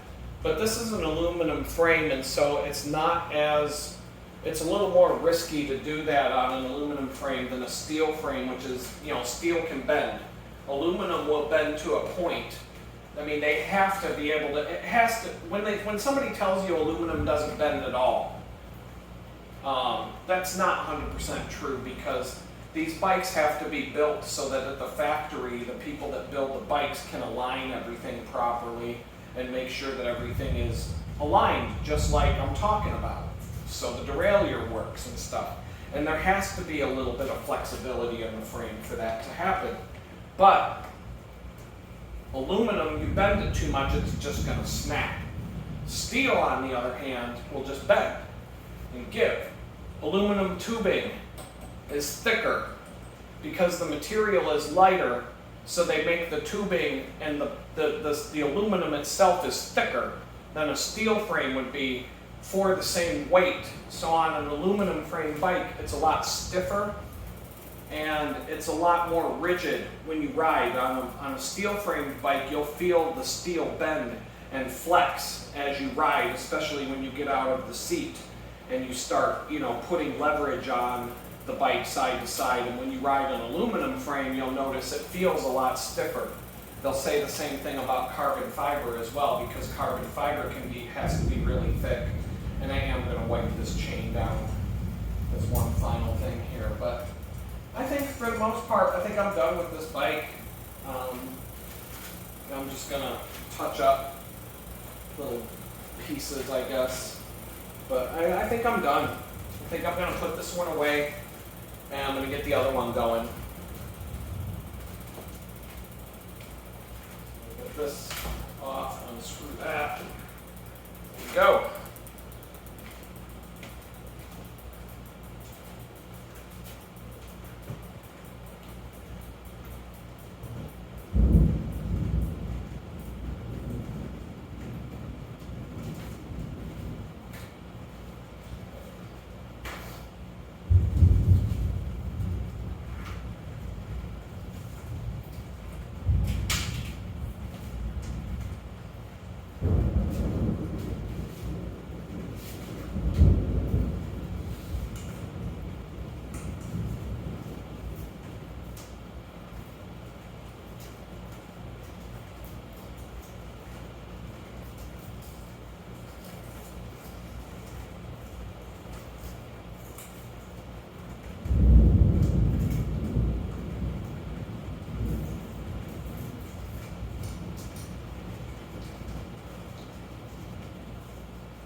But that looks good. I'm happy about that.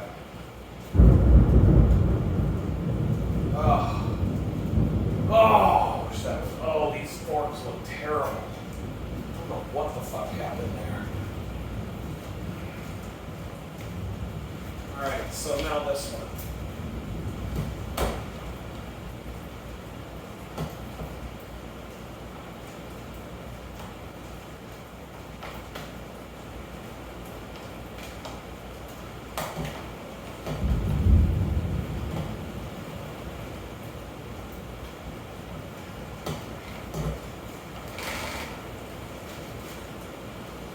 Alright. Is this thing still recording? Yeah, it's looking pretty good. Alright, here we go. And I'm just going to look at my list.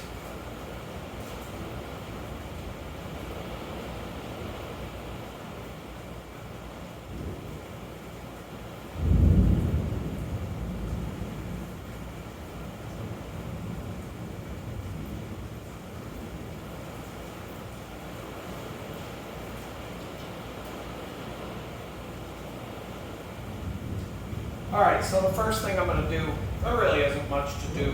I don't even think I'm going to take the dork disc off today, because I'm just, once again, I'm in the interest of getting this thing done more than I am.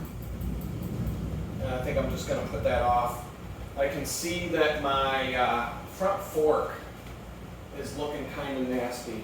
So first thing I did on the other bike was kind of polish things, and there's just like some permanent stains on here that showed up in the rainstorm. And so I don't understand. It's like salt stains on the front fork, and all I did was ride to work. And you can't tell me this bike's never been ridden in the rain before. So I don't know. I'm going to give this a once over and just kind of go down the whole bike with this furniture polish or whatever. It's the closest thing I have to some Pledge right now. And I'm just going to do the same thing I did on the other bike. Try to make it as shiny and clean as I can while I listen to this fucking ridiculous thunderstorm. And, oh, Houston.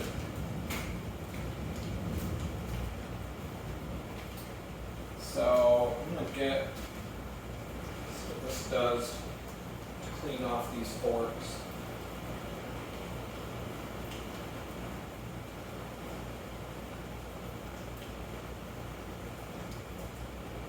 And they look like they're getting cleaned off, but then when they dry, I see this just like it looks like dried up water spots, and it looks shitty. And I hope it's not permanent. Like, how did a rainstorm, riding in the rain, put permanent stains on a set of forks? That just, I don't know. But I'll get some Pledge. I'll get the right stuff, and maybe a week or two down the road, whatever, you know, I'll make it look better in a couple of weeks with the right stuff, or I'll get some carbon fiber. Fuck, man. It's non-stop too. When it thunders here in Houston, it's just like non-stop for hours, to the point you can't even hear yourself think. It's like that in Florida too. And a lot of places in Florida, especially southern Florida, Fort Myers, Naples, it's like every day in the middle of, once you get to the summer season, it's like every day about 2 o'clock, it's thunderstorm time from 2 to 4, 2 to 5, 3 to 4 hours a day, non-stop thunderstorms. And then the sun comes back out and everything gets steamy and hot and ridiculous for the rest of the night. And then it just repeats the next day. I'm going to say the craziest place I've ever been in terms of thunderstorms and rain is this place called El Yunque in Puerto Rico. It's a part of the United States National Park. It's a national park, but it's in Puerto Rico. One of the only places that you can go in Puerto Rico where the people that work there speak English. It's a fun fact. But there's a mountain. It's basically all around this big mountain.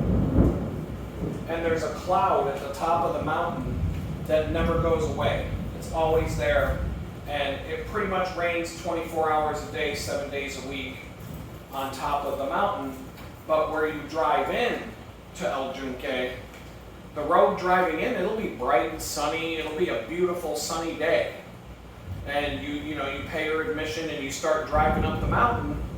And the further up the mountain that you go, the more it starts raining. Halfway up the mountain, there's no rain. The skies are clear. It's, there's a waterfall that you can hike to. It's only about a half mile from the parking lot, and you can swim in the waterfall. And that's kind of nice. It's a nice little swimming hole. Jesus fuck, man.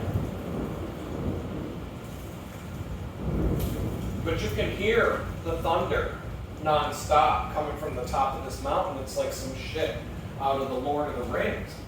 And it's just loud all the time, and it's obnoxious like this. But you're not getting rained on. But we wanted to go all the way up to the top of the mountain, or rather, I wanted to go. My daughter didn't want to have anything to do with it.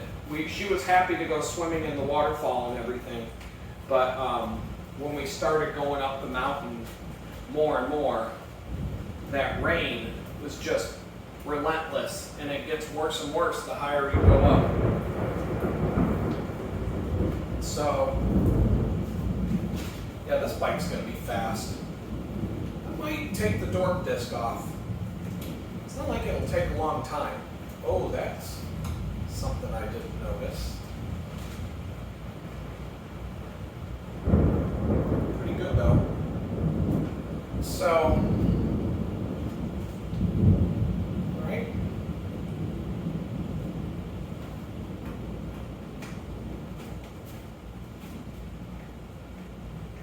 That hasn't come loose either. I don't even know if I'm going to do that. There's a couple, I think I might skip something on this bike. I got a front brake, the centering screw here had backed itself out, and I was going to put some blue Loctite on it. And it turns out it hasn't. Oh, that fork looks a lot better now. So that polish looks like it did a good job there. I'm really not. I don't know. I think I'd rather get rid of the Dork disc. But let's see. What else? I want to get rid of that thing.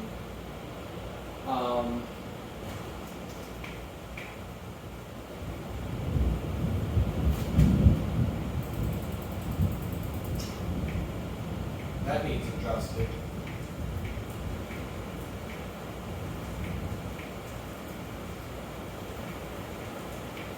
All right, I know what I'm going to do. The centering screw on that back brake still wants to go out of alignment, so what I'm going to do, if I have, I may not, I probably don't have the right. Definitely not. Shit. There's another tool I gotta buy. Unless I could probably get a regular wrench on that.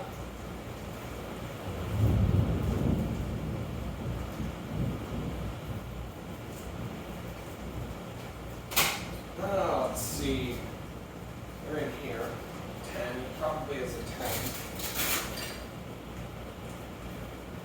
Let's see if that works.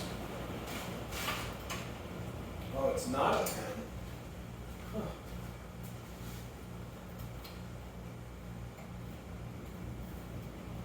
$11? Are you fucking kidding me? It's a 12?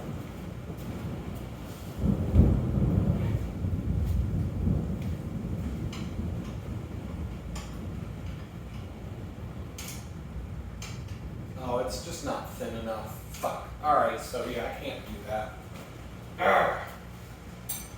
Alright, so I see another tool I need in my collection.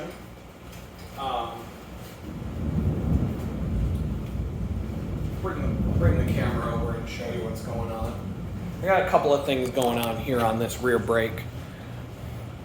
I can see that the brake pad right here is riding a little high, and it's just because the brake's wearing out.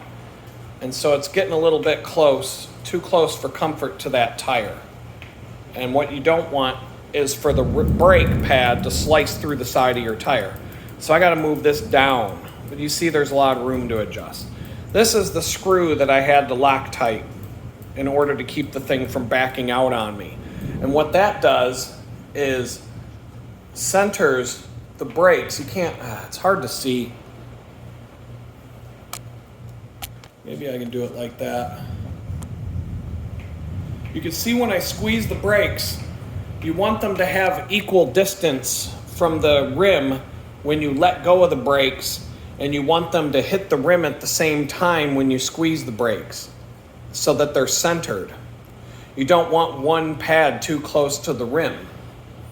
And so right here, it's hard to see, but there's another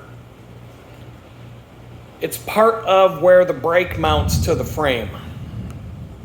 And there's 2 little flat spots on this. And so you can put a thin wrench on here and you can move the whole caliper back and forth to center the brake.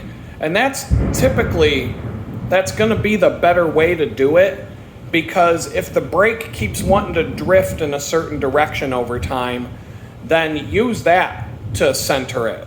And then what will happen is the spring and the tension and everything will kind of settle in exactly to where it wants to be.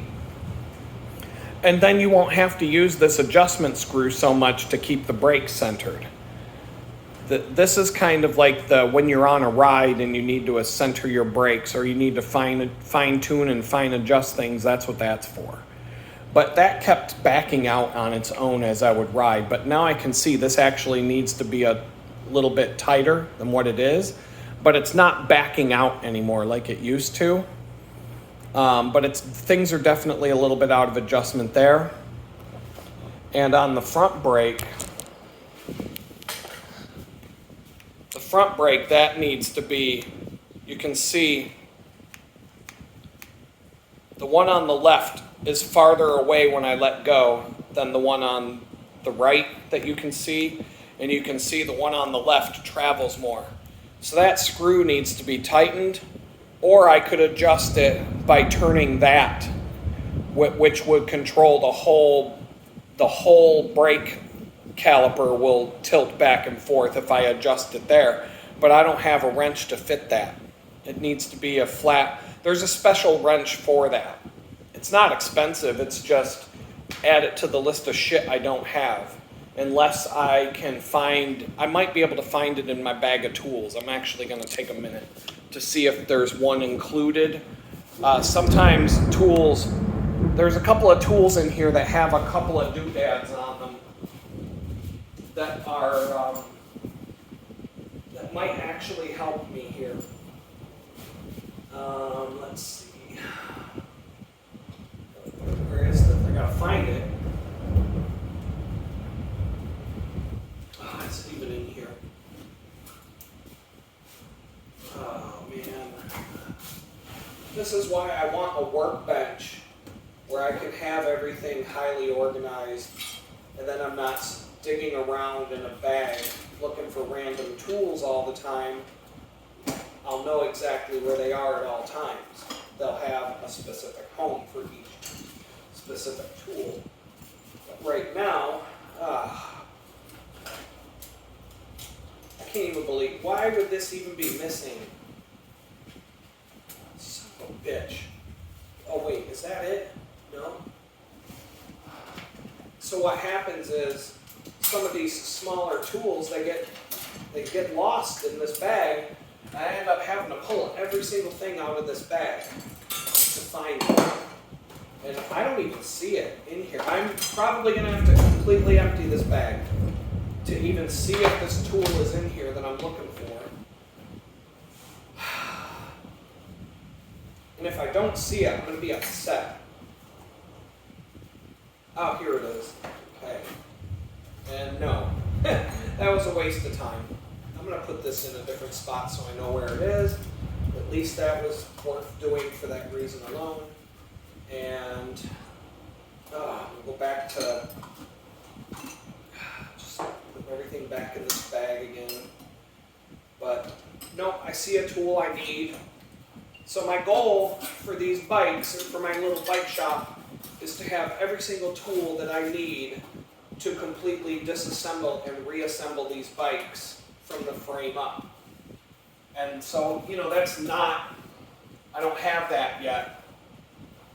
And I can do a lot with what I have. But I'm always, it's just like the house. I'm just going to keep finding things that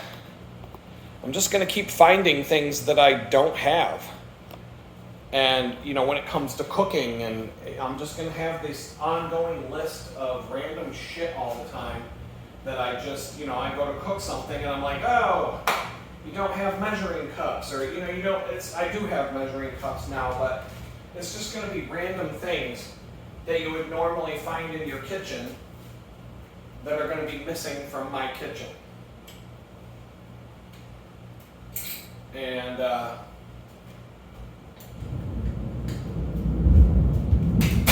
so, whatever.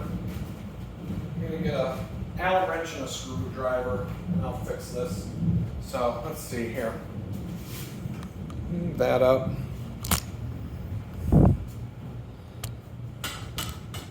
Pull this down. Try and cut out some of these camera adjustments from the final video, but this is going to be a long video. But you get to see what I have to do all the time. So what I'm going to do here is just loosen that up, push it down the rim a little bit, and I am going to squeeze about there. Looks good. Tighten that. These kind of caliper brakes on road bike rim brakes are super easy to adjust compared to the ones that you saw on that Cannondale. But I'm going to do the same thing to the other side. I think the other side looks good though. I think it's just as the brake pads wear out.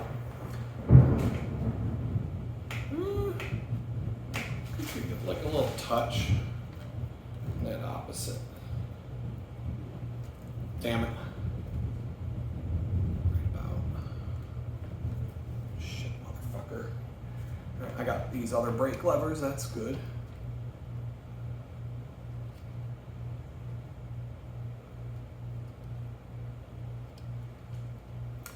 Not a huge fan of Shimano brake pads. Let me see here. These pads, are these? But look at something here.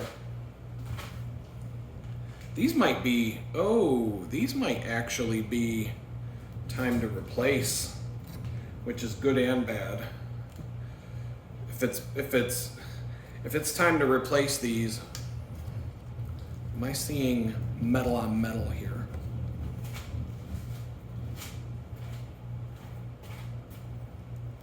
Oh yeah. Is that what I think it is? Oh shit, these are fucking screwed. No wonder these brakes sound like shit. Oh damn. Yeah, that's not good at all. All right, well, these are done. These brakes are done. They're digging a gouge in the side of my rim. Oh man, that's not good at all. Son of a bitch. So I can't ride this bike. I'm just putting it up as is, I guess. I gotta order these like right now. Fuck. So what happened is the brake pads have gotten to the point where they're metal on metal. And I just felt like, oh, that's not good.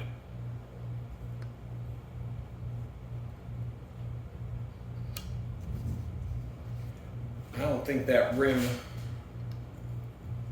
has got too much damage from it.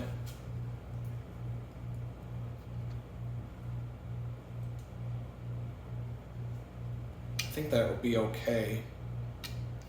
But yeah, there's a line on both sides of this rim. What about the front? Oh, the front's got it too.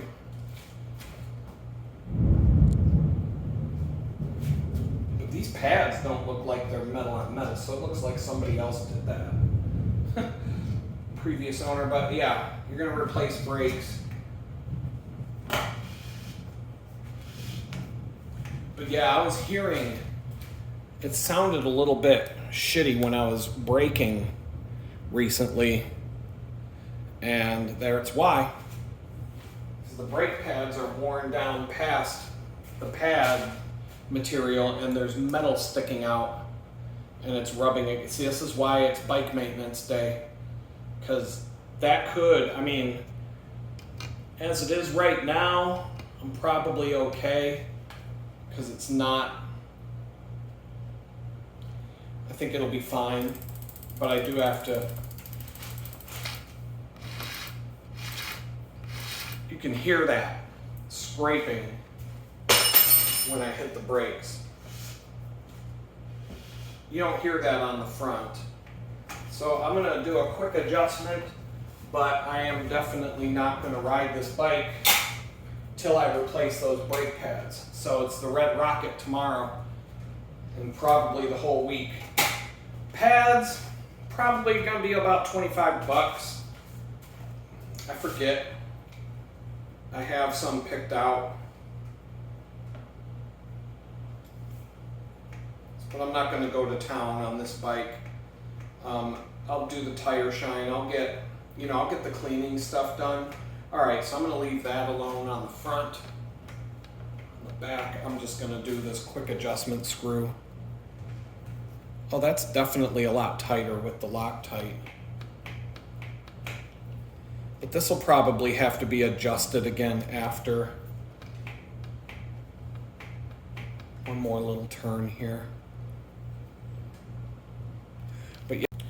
All right, so I lost a little bit of, my battery died right at the moment you just saw, but I hadn't gone any farther on what I'm working on here, so that worked out. I went and charged the battery, took a little break to watch a little bit of a show that I'm watching. It's called The Night Agent. It's kind of weak. It's not that good of a show. It's your average political, spy drama, whatever the hell you call it. It's kind of like the Jack Reacher show, not the movies, but the show that's on Amazon Prime.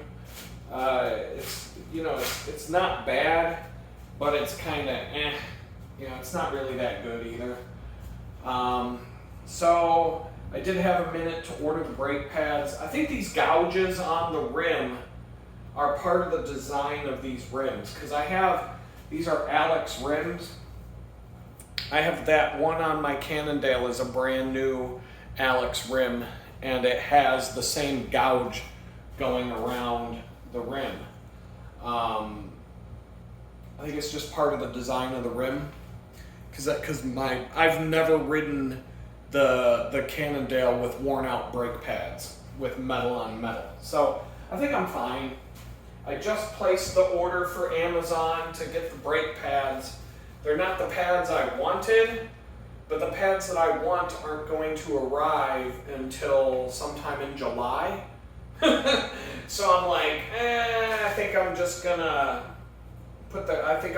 look for some pads that I can get this week. And I found a set of pads that I can get tomorrow. So I'm gonna do everything else on this bike that needs to be done, and which is just clean and lube. I did the chain checker, put the chain checker on. I'll just do it for you guys. 0.75, good to go. It's not going in the chain. I can't even force this if I wanted to. Put it on 1.0, which is even, it doesn't even touch. That chain is perfectly fine. So I'm gonna do the same thing. I need to get some more chain lube, but I've got enough to get a couple more rounds on these bikes, and I'm sick of spending money. I gotta pay my rent at the end of this month. I can't be late, and things are just kind of tightening up. I think I'll be fine. It just seems like every month things work out the way they're supposed to. But I am just gonna, I put off a couple of things that I wanted to do because I knew that things were gonna come up that I have to do. And like this, brake pads. I can't ride this bike with the brake pads the way they are. And this is why bicycle maintenance day typically has to happen once a month. Because I just wasn't putting two and two together in my head that the grittiness I was feeling on this brake was because the brakes are gone. Normally I would have made that connection in my head that, hey, it's time to get some new brakes, dude. But this garbage bag is working out good because I'm looking at how much crap would be on the floor right now if I hadn't put this down. And so I'm gonna get some more big, heavy-duty garbage bags, the big lawn and leaf bags, just a pack of them so that I can use them in situations like this and just have them. A small pack next time I go to the grocery store or whatever, because that's cheaper than, at least I can work on the bikes and do what I need to do here. I'm just going to rinse this one off in the shower, let that all go down the drain when I'm done with everything, and I'm just going to hang this thing up to dry and just use it again.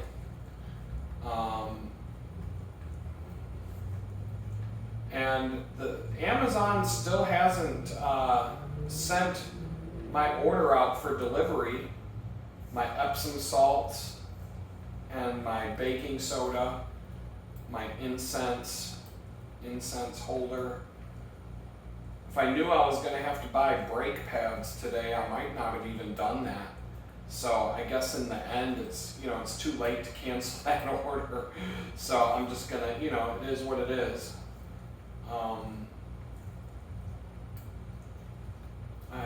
It's all gonna work out. Things always seem to work out. I'm gonna be able to send out another invoice at the end of this week, and it should be paid by the end of the month, especially if the guy who I'm doing this work for, he'll know things are tight. And I'm also going to get another paycheck from the bakery, and I'm working 3 days this week. I'm working tomorrow, Friday, and Saturday. I got my schedule. Everything worked. She was nice. She didn't make me work a short shift. So she knows that I don't like going in there unless I'm going to work a full day's worth of work. So that'll end up being another $80 to $100. So the money that I spent today is going to come back to me in that form. So I'm just going to let that settle in and dry. Got wax. How much more do I got? I got enough for a couple more lubrications. Another bicycle maintenance day, but I am going to have to get some more chain wax lubricant. And the only thing I want to do at this point, I'm leaving the Dork disc alone at this point. I'm too far gone today. Let's see if I'm still recording. Yeah, I'm still recording. And so all I'm going to do at this point is the tire shine. Just get these tires nice and shiny. So when it's on, it's going to be on the rack. I'm going to have the brake pads tomorrow, but that doesn't mean I'm going to put them on tomorrow.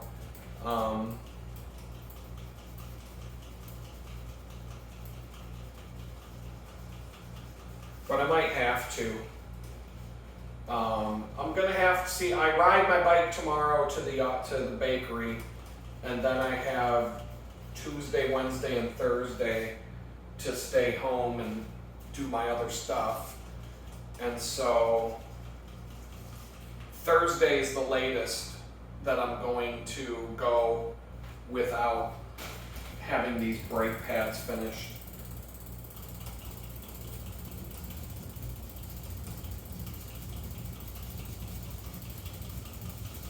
But this is good. This is most of everything I wanted to get done. And this is why Bicycle Maintenance Day is important, because I probably would have been on a ride home, or I probably at some point would have been like, wait a minute. Wait just a minute. These brakes are gone. But that's going to be awesome to get new brake pads. They're not the ones that I wanted. Aztec is the brand of brakes pads that I prefer. But to get all the Aztec brake pads for Cantilever road bike brakes that they had on Amazon wouldn't arrive until sometime like July 2nd. And here it's the 15th of June. I'm not going 2 weeks without being able to ride my bike. They have a set of Jaguar, which is a pretty good brand. Similar quality brake pads as to what I was about to buy, but they were like $17 a pair instead of $22 a pair. So I had to buy 2 pair because I'm not gonna I could have got away with just replacing the rear and keeping the front, but I'm not fucking around. I'm doing them all. If I gotta replace my brakes, do all of them. The front brakes look like they've got some life left in them, so they'll just, and these brake pads, they have a housing, and then they have a pad that slides in and locks into place. So I believe these are Shimano. So these are gonna go in my spare parts box. And so at some point, if my brake pads wear out and I'm in a pinch and I just need to throw a pair of brake pads on that work, these ones on the front still have a little bit of life left in them. I'll keep them for that reason. And the ones on the rear, the housing for the brake pads themselves, you can replace the rubber compound and slide them in. You can slide new rubber compound into the shell or whatever it's called. I don't know the technical term for that, but yeah, it's kind of sad because I want to be able to ride my bike, and I don't like having one bike on the rack that I can't ride and the other one rideable. But this is why having two, oh shit. That's why I gotta take the dork disc off. Oh yeah, now, hold on a second. Since this thing's all crumbly, the Thunder's done. Maybe I can take this thing off without having to take my wheel all apart. Oh yeah, that thing's just gonna, Oh yeah, that thing will come right off. But I can just rip that thing apart. Boy, if I, you know what? Son of a bitch.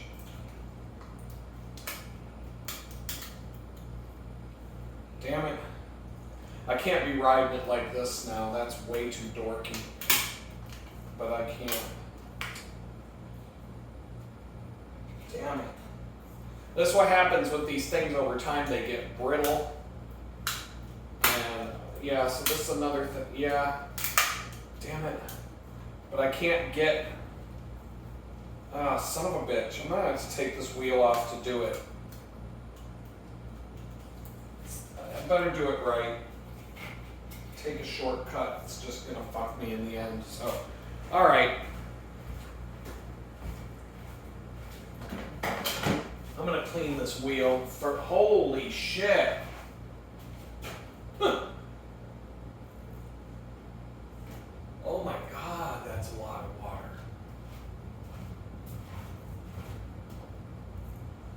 Holy fuck.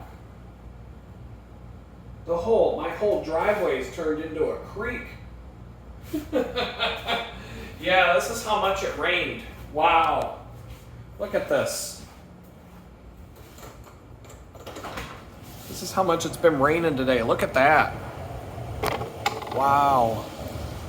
That's the whole, oh my goodness, wow. Well, at least this building's up on stilts. So I've got a number of, I don't have to find Noah and his ark just yet. But this is crazy. This is some pretty crazy shit right here. It's not up over the road yet. But it's definitely all of the, yeah, this was a crazy storm today. Yeah, that's Houston. Welcome to Houston. Wow, man. That's pretty crazy. That is pretty crazy. I'm glad I'm not going anywhere today. Oh, that would have been a sucky ass bike ride right there. Oh man, would have been a little wet. So now I gotta take this off. Getting it done. It's not hard to do.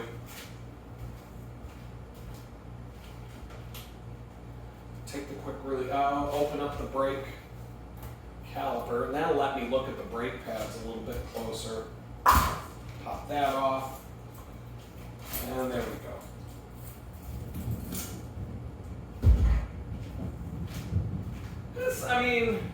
This must have just happened like within the last week or so. Like that. That's not as bad as I thought it would look from what it sounds like. And that's just one brake pad. The other one doesn't have any metal showing. So this is new. I mean, the wear markers, the thing about it is the wear markers aren't even worn off yet. That's why I didn't think anything was wrong with these pads. Because there's wear markers on the pads and they're not even worn down past the markers yet.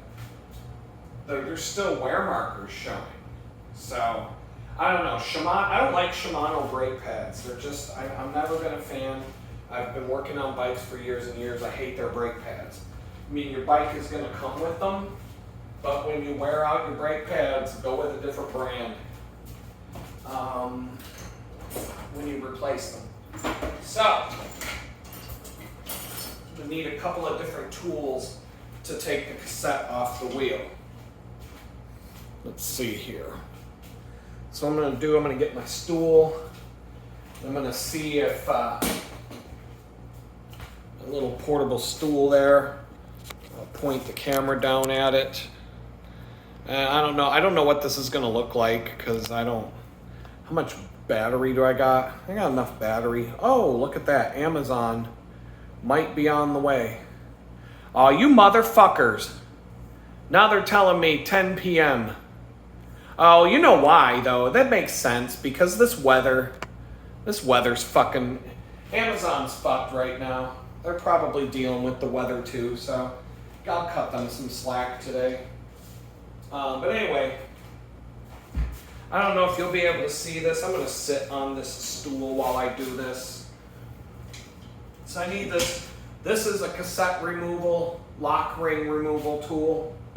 And it's used to put the lock ring back on. This is called a chain whip. And what this does, you'll see in a minute. So in order to take the lock ring off, I have to spin the lock ring this direction. But you can see that because of the cassette, that's the direction that the free hub wants to travel, to backpedal, to coast. And so how do you get the lock ring off? You need something to hold the cassette onto the rim, or you need something to keep that from spinning. So I'm going to take the quick release skewer off, set that here, that spring here, pull this out, take a look at that. Look at that, okay. I'm going to give that a little bit of grease when I clean that when I put it back in. A little more maintenance. So what you do to take your cassette off, you wrap the chain around one of the cogs, wrap this chain whip, hold it in place, and I take this wrench, get into the cassette, and give it a little elbow grease there, and then I can unscrew this lock ring.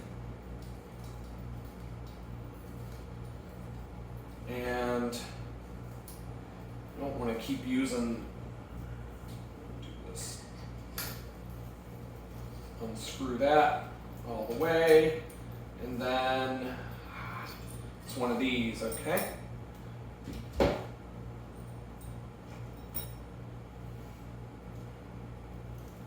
many of these are loose? Okay, so then I can pull off. And there's spacers too. So I want to kind of be careful about how I'm going to put that in the pile, and then there's another spacer there. And then the rest of the cassette comes off in one piece. And that is so, the cassette is designed like that so that you can replace individual cogs with different gear ratios if you want. So now I can take this dork disc straight off. Now it's gone. I'm done with that. So now that I got this wheel apart, now that I got this off, I'm going to take some time to get a rag in here. And I'm going to just clean this up a bit.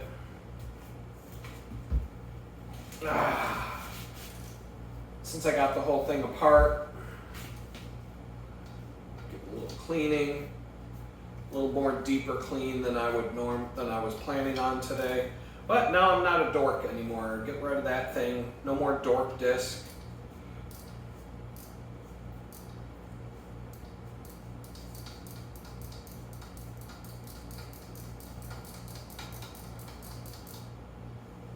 Sealed cartridge hub.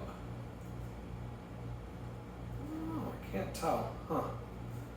Okay. It looks like a sealed cartridge hub.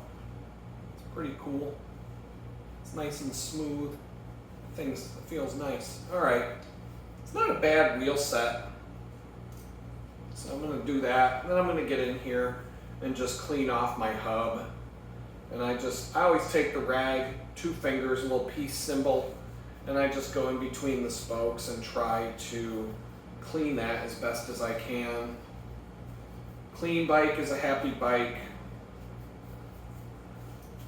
So here we go. Get that as best I can. Flip this around. Get up in here. Honestly, most of the time spent doing bicycle maintenance is the cleaning of things, taking apart things and cleaning them. The actual fixing isn't usually as much labor as the cleaning, but I feel like the cleaning is what makes the biggest difference, especially at a bike shop. You know, sometimes if I was working sometimes if I'm working at a bike shop and I'm taking the time to really clean people's stuff, your boss, whoever's in charge of the bike shop, they might have a problem with that because, their goal is to just get these bikes in and out, quick. Build, especially customer repairs. Customer brings in for a basic tune-up and I'm taking things apart. Now, in some cases, if something has to be disassembled and it's because a basic tune-up's not going to be enough for that customer, I'll call the customer and say, look, this tune-up's going to cost more than we originally anticipated because it needs this, that, and the other thing. I'm going to have to take apart your hubs, re-grease something, or, I'm just going to have to go deeper than a basic level tune-up. And, a lot of times customers will be like, all right, as long as you let them know in advance. But sometimes I'll just go and fix it because fuck it, why not? Have a happy customer that brings their bike back to you every year, that tells 10 of their friends how awesome of a bike shop you are and how good of a job you did. And then, you never know, you might have sold 10 bikes that year because you made one customer happy. And they sent all their friends and everybody they know, if you need to buy a bike, you need to go there. So I always play the long game. I talk about this all the time. I always do what's going to be better in the long run. Sometimes if I have to sacrifice the short-term gain or whatever to make the long-term results turn out better, I'm usually going to lean in that direction unless it's like an emergency.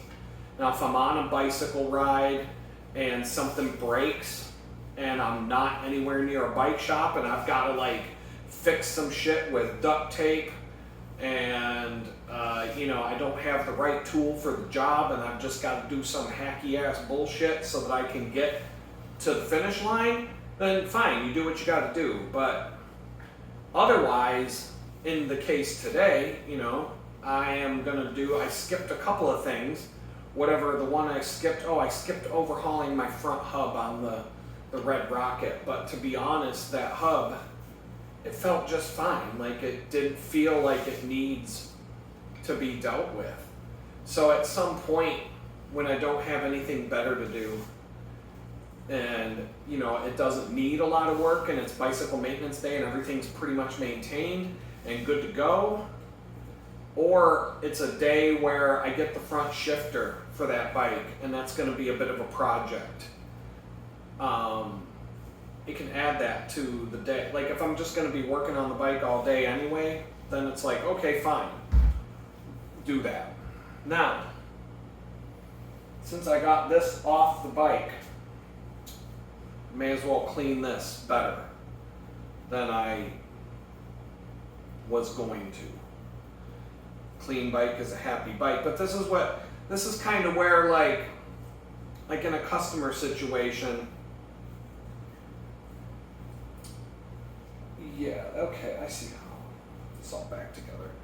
In a customer's bike, I might, like I was saying, take the time to do a little bit extra or clean. I really like to clean people's bikes when they come into a shop for even just a basic tune-up, because yeah, the customer is going to notice if their bike is feeling better when they ride it after they get the tune-up, but they're really going to notice if they bring in a dirty bike and it's all nice and clean when they come to pick it up. Like it looks like you know, you took your car to get detailed at the auto, you know, you got your car detailed.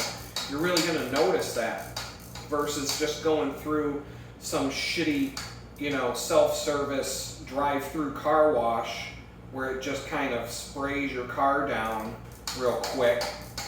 But like getting in here and doing these details, cleaning out the cogs, or just, you know, since I'm taking this wheel apart anyway, may as well get in this thing and do some deeper cleaning, because that's just going to make my bike happy. And that makes the customers happy. Now I got a little bit of crud on the floor, I got to be careful, clean that up. But now I'm just going to wipe off each individual piece of this cassette as I put it together. And the nice thing about these cassettes and spacers is that there's a lot of ridges around the thing, and they're all different sizes, and the way it's designed is so that you can't put anything on backwards. So a spacer like this, now, well, this spacer, I guess it doesn't fucking matter, does it? So if it doesn't matter, it'll just go on without fighting you. Alright, now each individual cog, these are real easy to clean. I can make these things shine. And these should not allow me to put them on the reverse direction. Yeah, because there's some certain notches that are spaced in a way that if I try to put it on backwards, it'll never go on, it'll never fit. You have to put it on the direction it's supposed to go, and it's just kind of dummy proof. And I don't have to worry about it or even think about it right now. I just have to line up the little notch with the little thing there. And if I try to put it on the wrong way, which that's the right way, if I flip it over and I try to put it on the wrong way, it's just going to be like, nope, nope, nope, not at all. But you lined up this way, and there's only one way it can go on. The notches are designed in such a way that you can't put it on the wrong way. Now the spacers in between the cogs have, I can just slide it on, and there's no direction that these have to face. So that's just going to slide right on, but I'm going to clean this thing off, make it look nice. So it's going to be, I just made my bike cooler because I got rid of the dork disc. So, you know, the cool factor just went up by a factor of at least 5. Getting rid of that thing. And that thing was all worn. That dork disc on this wheel was probably on the bike when it was bought in the first place. That's probably been on this wheel since 2013. That fucking guy that bought this bike and rode it, he's probably never taken the cassette off this wheel. This bike was in such, I'm telling you, this guy rode for the cure for cancer a bunch of times, and that's probably the only time this guy ever rode this bike. But I do believe he replaced the front shifters, or the shifters and brake levers on the handlebars. They're not what this bike originally came with, from all my research. So I don't know why he would have replaced those, because that would have been expensive. But maybe he was in a crash during the ride for the cure, and he probably busted his brake lever in a crash. And he decided to get a better, because I can see evidence that the bike was laid down. Probably went around a corner too fast, and he's not a good rider to begin with, and he just, you know, bit it. And okay, so that one goes that.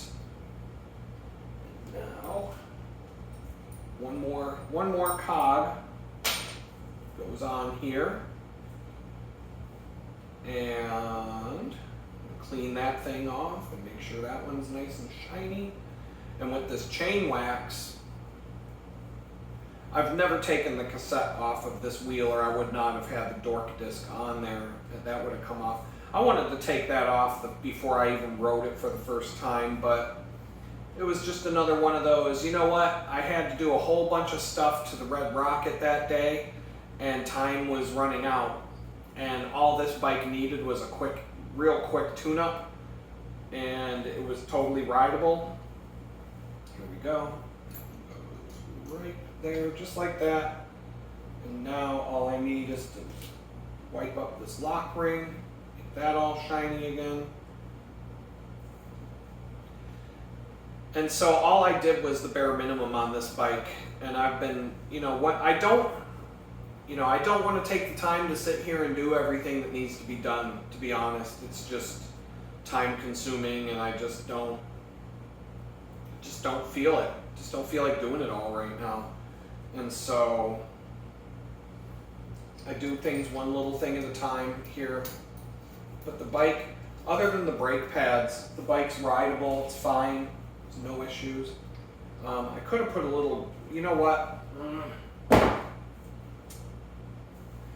I'm gonna do it.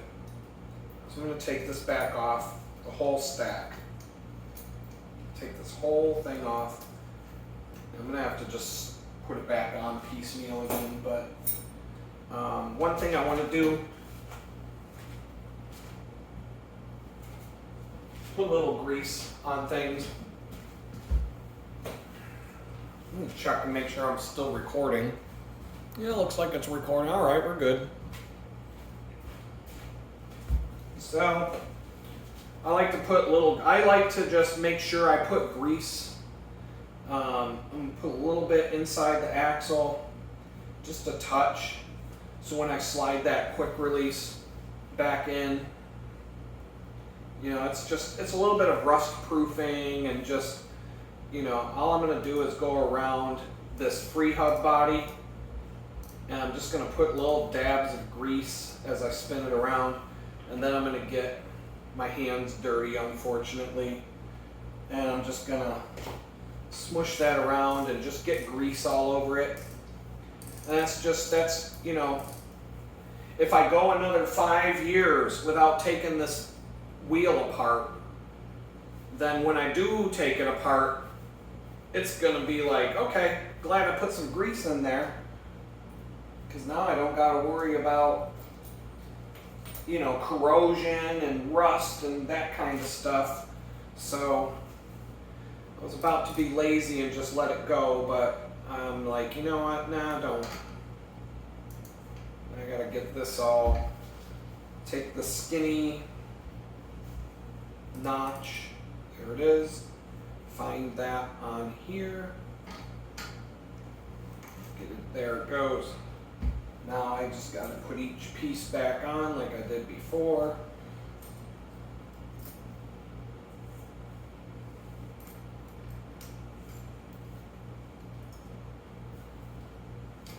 Some cassettes are all one piece, and you can just slide the whole thing on and off, and some cassettes are each individual cog with a spacer in between, and it takes a minute. And some of them are kind of like this one, where it's the upper half of the free hub body is a separate, is all one piece all together, but the lower cogs are all individual. And so, like in some cases, if your chain were to wear out, for example, you would be able to replace, and if one cog was skipping on your new chain, you could replace the individual cog without replacing the whole cassette. But on these vintage bikes, the cassettes, like the parts are so cheap. I mean, the cassette I just put on the Red Rocket cost me like $30. Granted, but the cassette that was on the bike before was a much higher quality. than the one I just put on. And so now when I put this back on, I use that lock ring tool, but I don't have to put the chain whip on because I'm tightening it in the direction that the,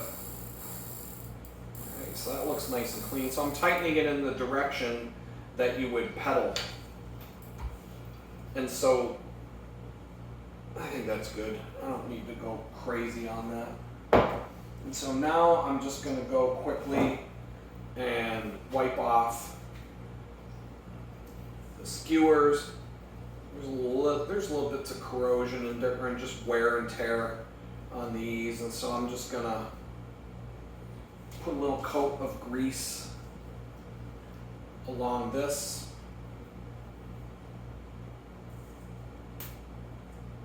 And on the threads. And then when I shove it through the axle to attach, oh great, I just mashed that into the floor. Can I wipe all that off easily? Great, even worse.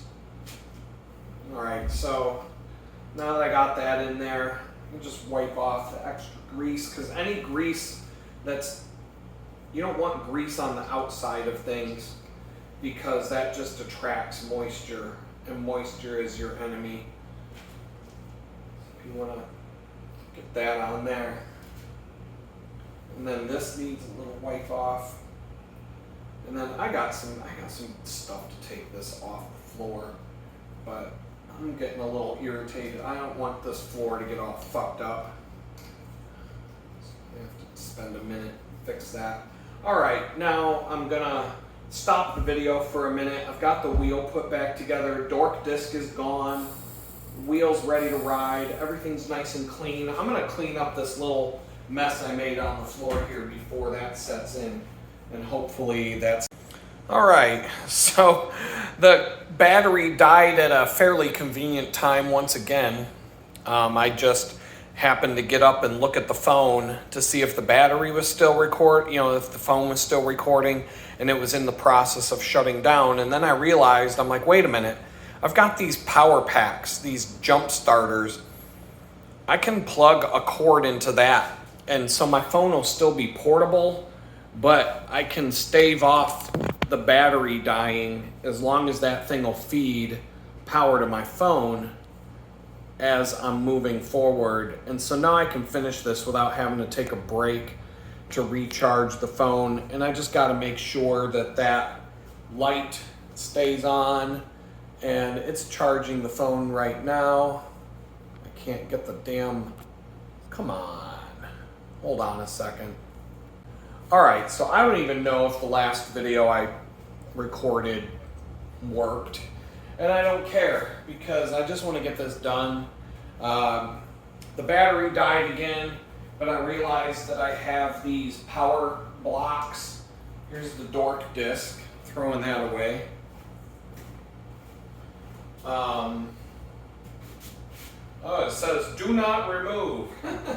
People are very adamant about keeping those on bikes sometimes. Whoa. Oh no, that's...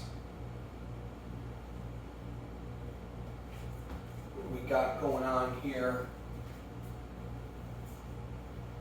Do we have... Where did this water come from?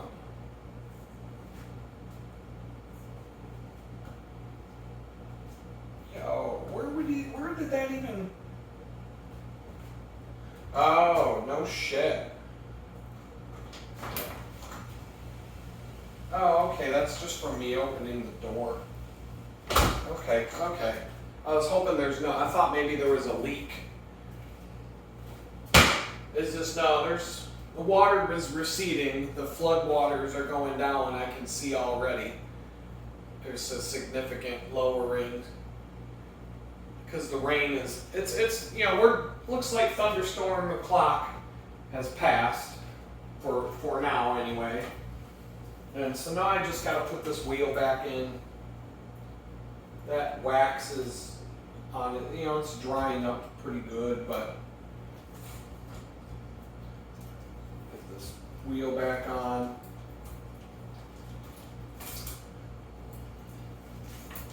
I'm like really starting to flake out. Oh yeah, so, oh come on man, just get on there. I honestly don't even think I've ever taken the wheel off this bike, because,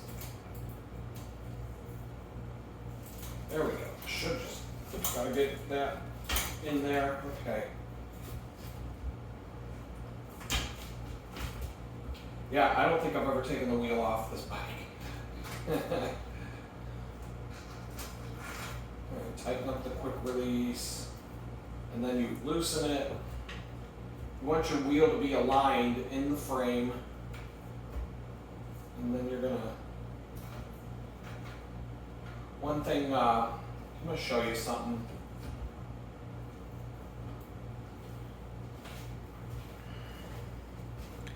Take this with me, because you can't see it from here. When you put your quick release wheels on, you want to make sure, I always make the back wheel vertical, or I always try to get the quick release lever close to the frame there, just because I don't want it hanging off the back like this. And on the front, I typically collapse it against the fork, or typically a little bit behind the fork.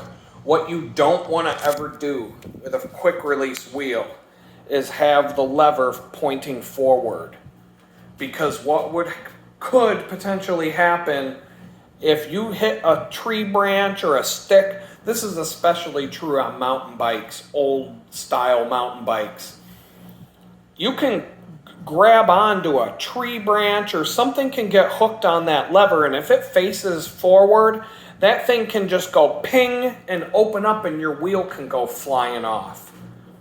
Same thing with your back wheel. If you have that lever pointed this way and you get it caught on something, it could just rip out open.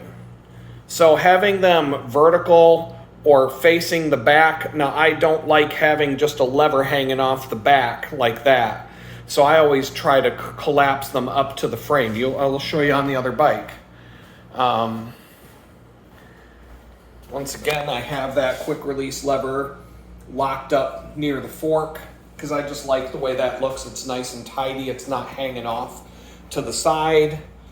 Same thing with the rear. You can see right there, that's up against the frame, and it's not facing forward. So the chances of that getting hooked on something and having your wheel fall off while your last thing you really want to deal with is your wheel falling off while you're riding down the road and on a mountain bike trail. Now, modern mountain bikes have what's called a through axle. So even if the quick release were to come undone, there's no open forks and there's no opening in the frame. It's a hole that goes through instead of a slot. And so the wheel won't fall out even if the lever gets opened. You physically have to unscrew the end of the lever and pull the quick release lever out completely in order to get the wheel out of the frame. And that's just a safety thing on mountain bikes that is on modern mountain bikes, because some dummy broke their neck because their wheel came off, and they're like, uh-oh, we're gonna get sued if we don't, because there's too many dummies out there who don't know how to set this up right. So we're gonna get sued because some ding dong didn't put his wheel on right. And some of the old vintage bikes have bolt-on wheels, but they've got special clamps on the front wheel that lock into the hub, or lock into the fork, and that's for the same reason, because some ding dong bought a bike at Walmart and didn't tighten up their wheel tight enough, and they popped a wheelie and the wheel just went woo down the road, and they came down on their forks and broke their head open.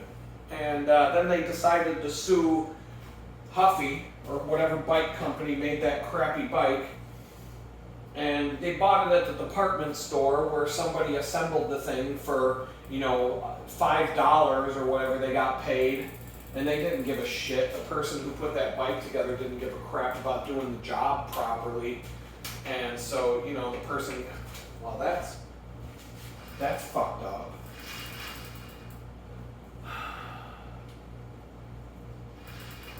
Boy, that's way off. Gotta fix that. That's way. Boy, I wonder if my wheel was off center. Because I just adjusted that damn brake a minute ago. Now it's. And that feels shitty. That's real shitty. Why is that all messed up?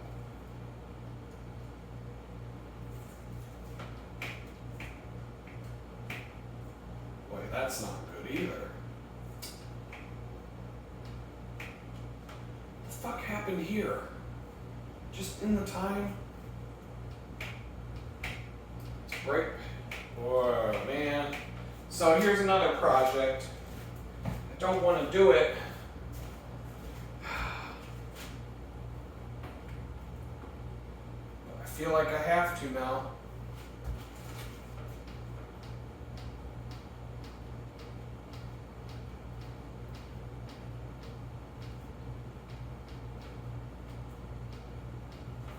This brake cable housing is too long right here, and I haven't wanted to do anything about it. But now that I'm getting a shitty response from these brakes all of a sudden, I don't know why. Maybe it's because of they're not. That one's fine. Now these brakes are giving me a bad response. They weren't doing this a few minutes ago. Fuck! Now I'm getting a little irritated, but Amazon said they're going to be late delivering my bath salts. So, I gotta be careful what I say, because if I say I'm getting bath salts for later tonight, probation might be watching this video and go, oh shit, we got a druggie on our hands. But this brake was not acting a fool. Now the brake caliper doesn't want to. Fuck, what the fuck happened? The brake caliper is not opening up.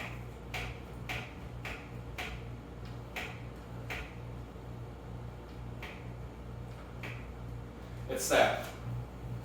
Alright, well, we're gonna fix that shit too. Fuck. I'll move the camera so you can see what I'm gonna do there. Fuck it, it's gonna get done. May as well. And be happy. Happy bike. I don't know why the brake caliper decided to be all shitty all of a sudden, but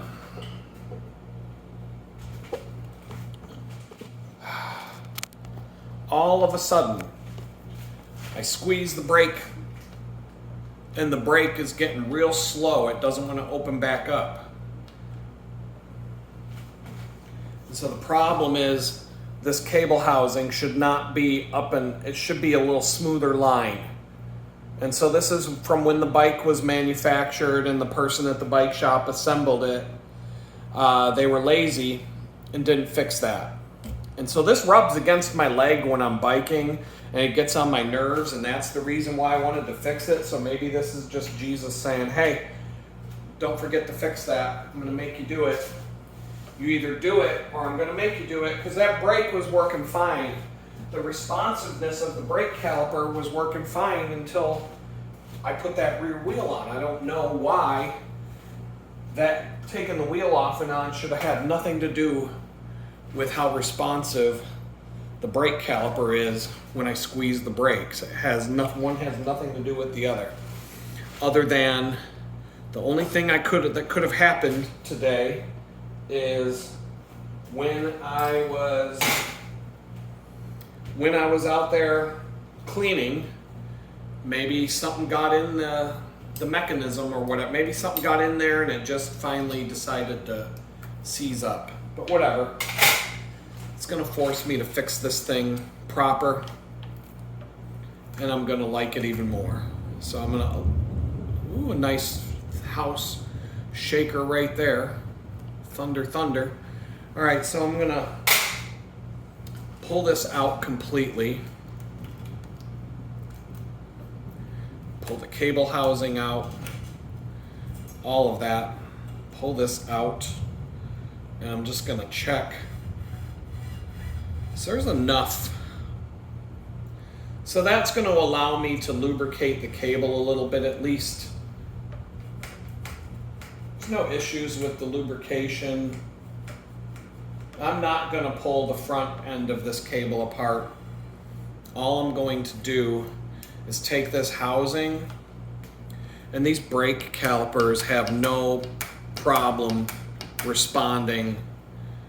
So all I'm gonna do is pop the ferrule off of that, and what I'm gonna do is I'm gonna put the brakes in their normal kind of position here, fully closed, and I'm just gonna see like how much of this, because right now when I slide this in here, I'm seeing this gap. It just rides up so high and it creates too much of a bend, and it needs to be a more graceful, it needs to be a little more graceful. Something like, it really doesn't need, you don't want to take too much off because then you could make it too short. But basically I just need to clip off about that much. So I got my cable and housing cutter here, and I'm just gonna, and then that sucks. So when you cut a piece of cable housing, sometimes you get a little burr, and so the best way to fix that normally is to use a sharpened spoke, but I don't have an angle grinder or a grinder, so add that to the list of things I don't have. So I don't have a way to create a sharpened spoke, so I'm gonna just check and see if I can feed the cable through here and have it pop out. Doesn't want to go out the other end. So I've got a little burr in here that I've got to trim off. It's going to be off camera because I just want to get this done. And I don't even know where it went. There it is.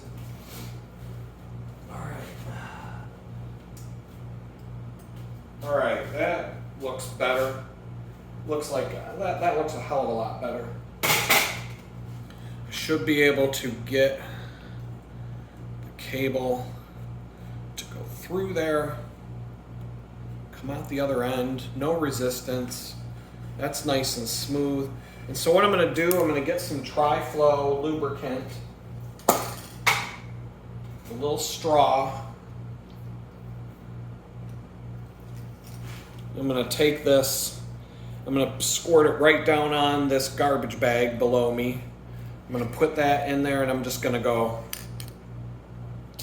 psst, psst, so that I don't wanna get a ton, but I just wanna put some lubricant inside this. And then on top of that, I'm gonna take some of this grease and I'm just gonna lubricate this cable. I'm gonna put some grease in between my fingers, just a little blob, and I'm just gonna run up and down the cable, even the parts that are exposed to the air, because I can see that this cable's got a little bit of rust, because this is an old cable. This cable, who knows how old this is, but I'm just gonna get a little bit of lubrication on it to protect it from corroding any further. Down the road, I'll probably just replace the braking derailleur cables on this bike. The brake cables, the derailleur cables are in much better shape than the brake cables probably are. But this will help. And just having that lubrication on the cable, when I put this back into the housing, I also have to get this ferrule and put that back on. So I'm going to put this cable end back on, or this ferrule back on the housing, clean that up a little bit. And so I'm going to run, sometimes I'm just going to twist as I put it in so that the end of my cable doesn't get frayed. And then, okay, that's nice and, all right, that's nice and smooth. That's very well lubricated. And so I'm gonna put, first thing I'm gonna do is slide that into the Boss on my frame, lock that in. I'm gonna feed this down into, I'm gonna back this screw out a little bit too, because that shouldn't be completely all the way down. So what this thing does is helps you fine tune your brake cable tension, and I want both the ability to tighten it and loosen it at will, because sometimes I might have these brakes a little bit too tight once I get this whole thing tightened back up, and then this will give me the ability to back that tension down. Plus, I'm not gonna go crazy and try to make it perfect today, because I am getting new brake pads and I'm just gonna have to do all this shit again. But at least this, what I just did here, this whatever 10 minutes or whatever this took, 15 minutes or whatever, this will, now the brakes are fully responsive again, and all I have to do is squeeze up. Now this cable is going to be longer because I cut the housing down. So I'm going to try to hold that there. There are special tools to hold the brake tension, to hold the brake cable tension on tight while you tighten down the lock, the bolt that locks the cable in place. What the fuck? Something's not right here too.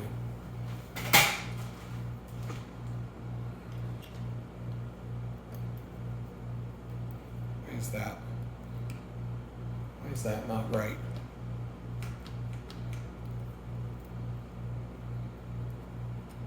This should be.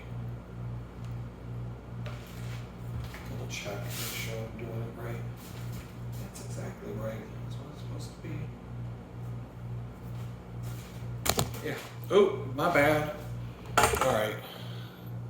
So I'm just tighten that down. That shouldn't move at all now. You can see that brake is much more responsive. It's not sticking at all. That pathway now for that, it's not sticking all the way up. That won't even rub against my leg now. That's about where it needs to be. I squeeze this. Yeah, everything's exactly the way it's supposed to be now, except for the new brake pads.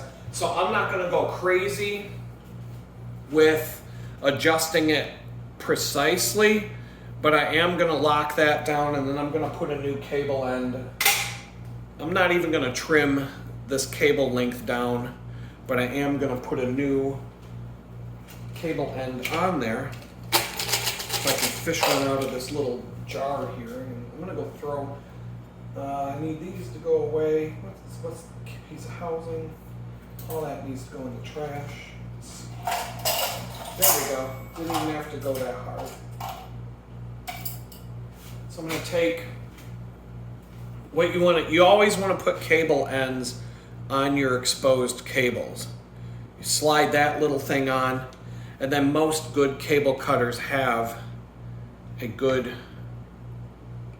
right there, crimping tool. So that's on. And what that does, that little piece right there, that keeps the end of your cable from getting frayed, and your cable will always be nice and clean and trim. And so anytime you have to take the cables out, slide them, like you saw, I had to slide it out of the housing here and then slide it back in. And when your cable end gets all frayed, I'd have to cut that. And I could cut this down about it. You know, I could cut it to about here. But for now, I want to leave it as is. And I'm just going to back that. I'm just going to leave it all. I think we're good. That brake is nice and perfect now. It's exactly the way it's supposed to feel. I could probably tighten, but once, I'm not going to do any more adjustments here. I bumped into the tripod there. But I'm not going to do any more adjustments because I'm replacing these. Now you can see there's a bolt here, and you can see the pad right there. The pad can slide out of these holders, and I can replace just the pad. But every brand is going to have a different thing. So I got Jaguar pads that come with the holder and the pad, and I've got a set of 4 of them coming. So I'm going to replace all 4 of the brake pads, and so I'm not going to go to the extent of trying to make everything perfect today, because that'd be a waste of time at this point, because I'm going to have to take the brakes apart to an extent to put the new brake pads on, and so why bother? It'll be just good enough. And now I just got one more thing crossed off my list. I got that cable housing shortened for the rear brake. It was almost like Jesus wanted me to do it, because that brake was working just fine.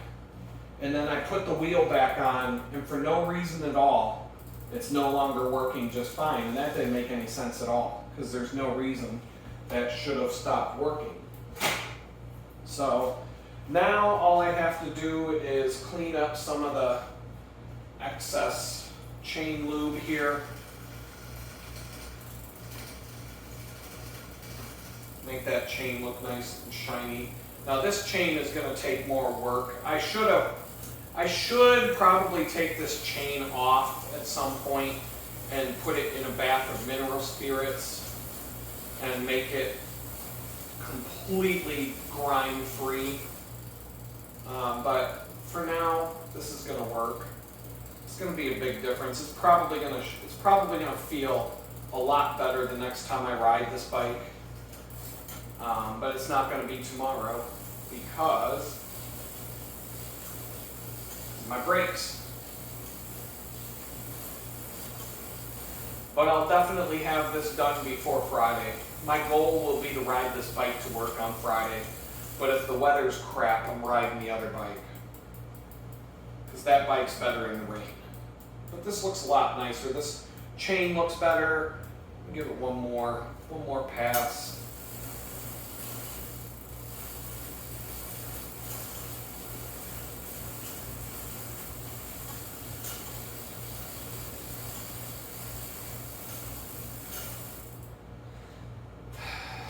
Now that I've got that little washing machine, I can wash my bike rags. I'll soak them and get them somewhat clean, but that'll be nice to just be able to throw those in a separate load and just let those things get washed without. I might have to wipe down the inside of the washing machine at that point. Anyway, the only thing I see left to do here is to try and get in here, clean off the hub a little bit, and the rim. This rim looks like it could use a little spritzing. Something here. Yeah, this rim looks like it could have used a little bit. Something, maybe I did, maybe I missed it. But I'm pretty much done. I mean, other than, I'm going to wipe off the rim and the spokes as good as I can.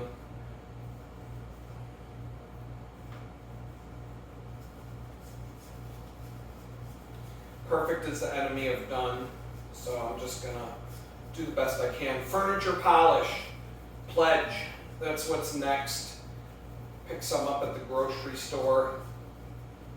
And that will help next time I do bicycle maintenance day. My frames are going to look nice, but my forks, those came out pretty clean.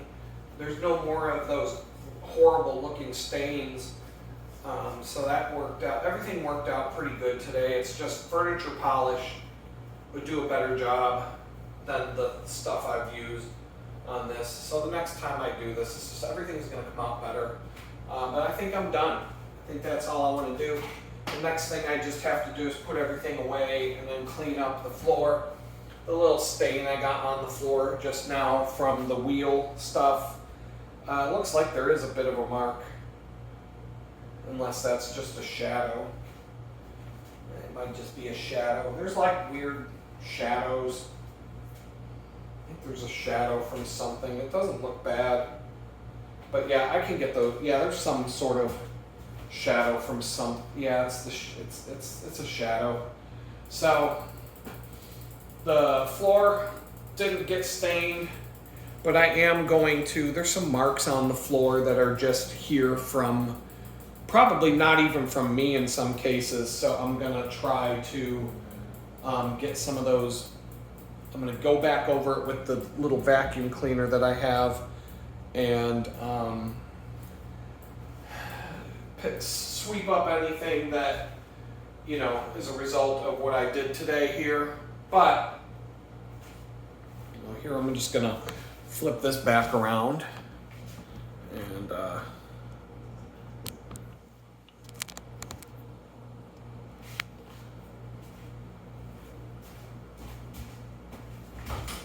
so I'm done with this.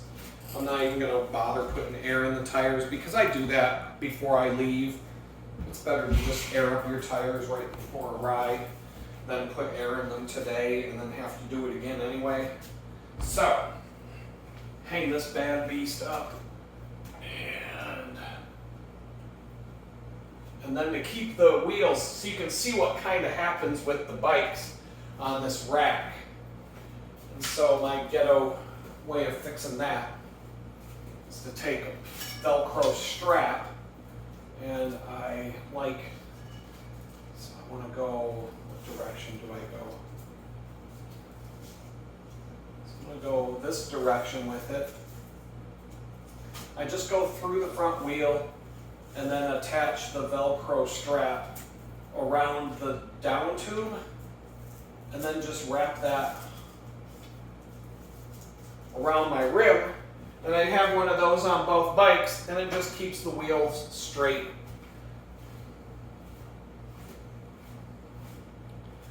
So that helps balance the bikes on that bike rack.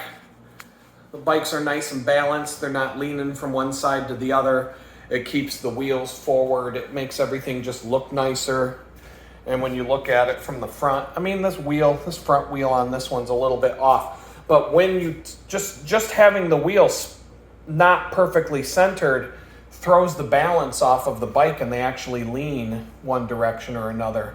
And so, you know, I'm trying to make it look nice when I'm not riding. And so that was the solution for that.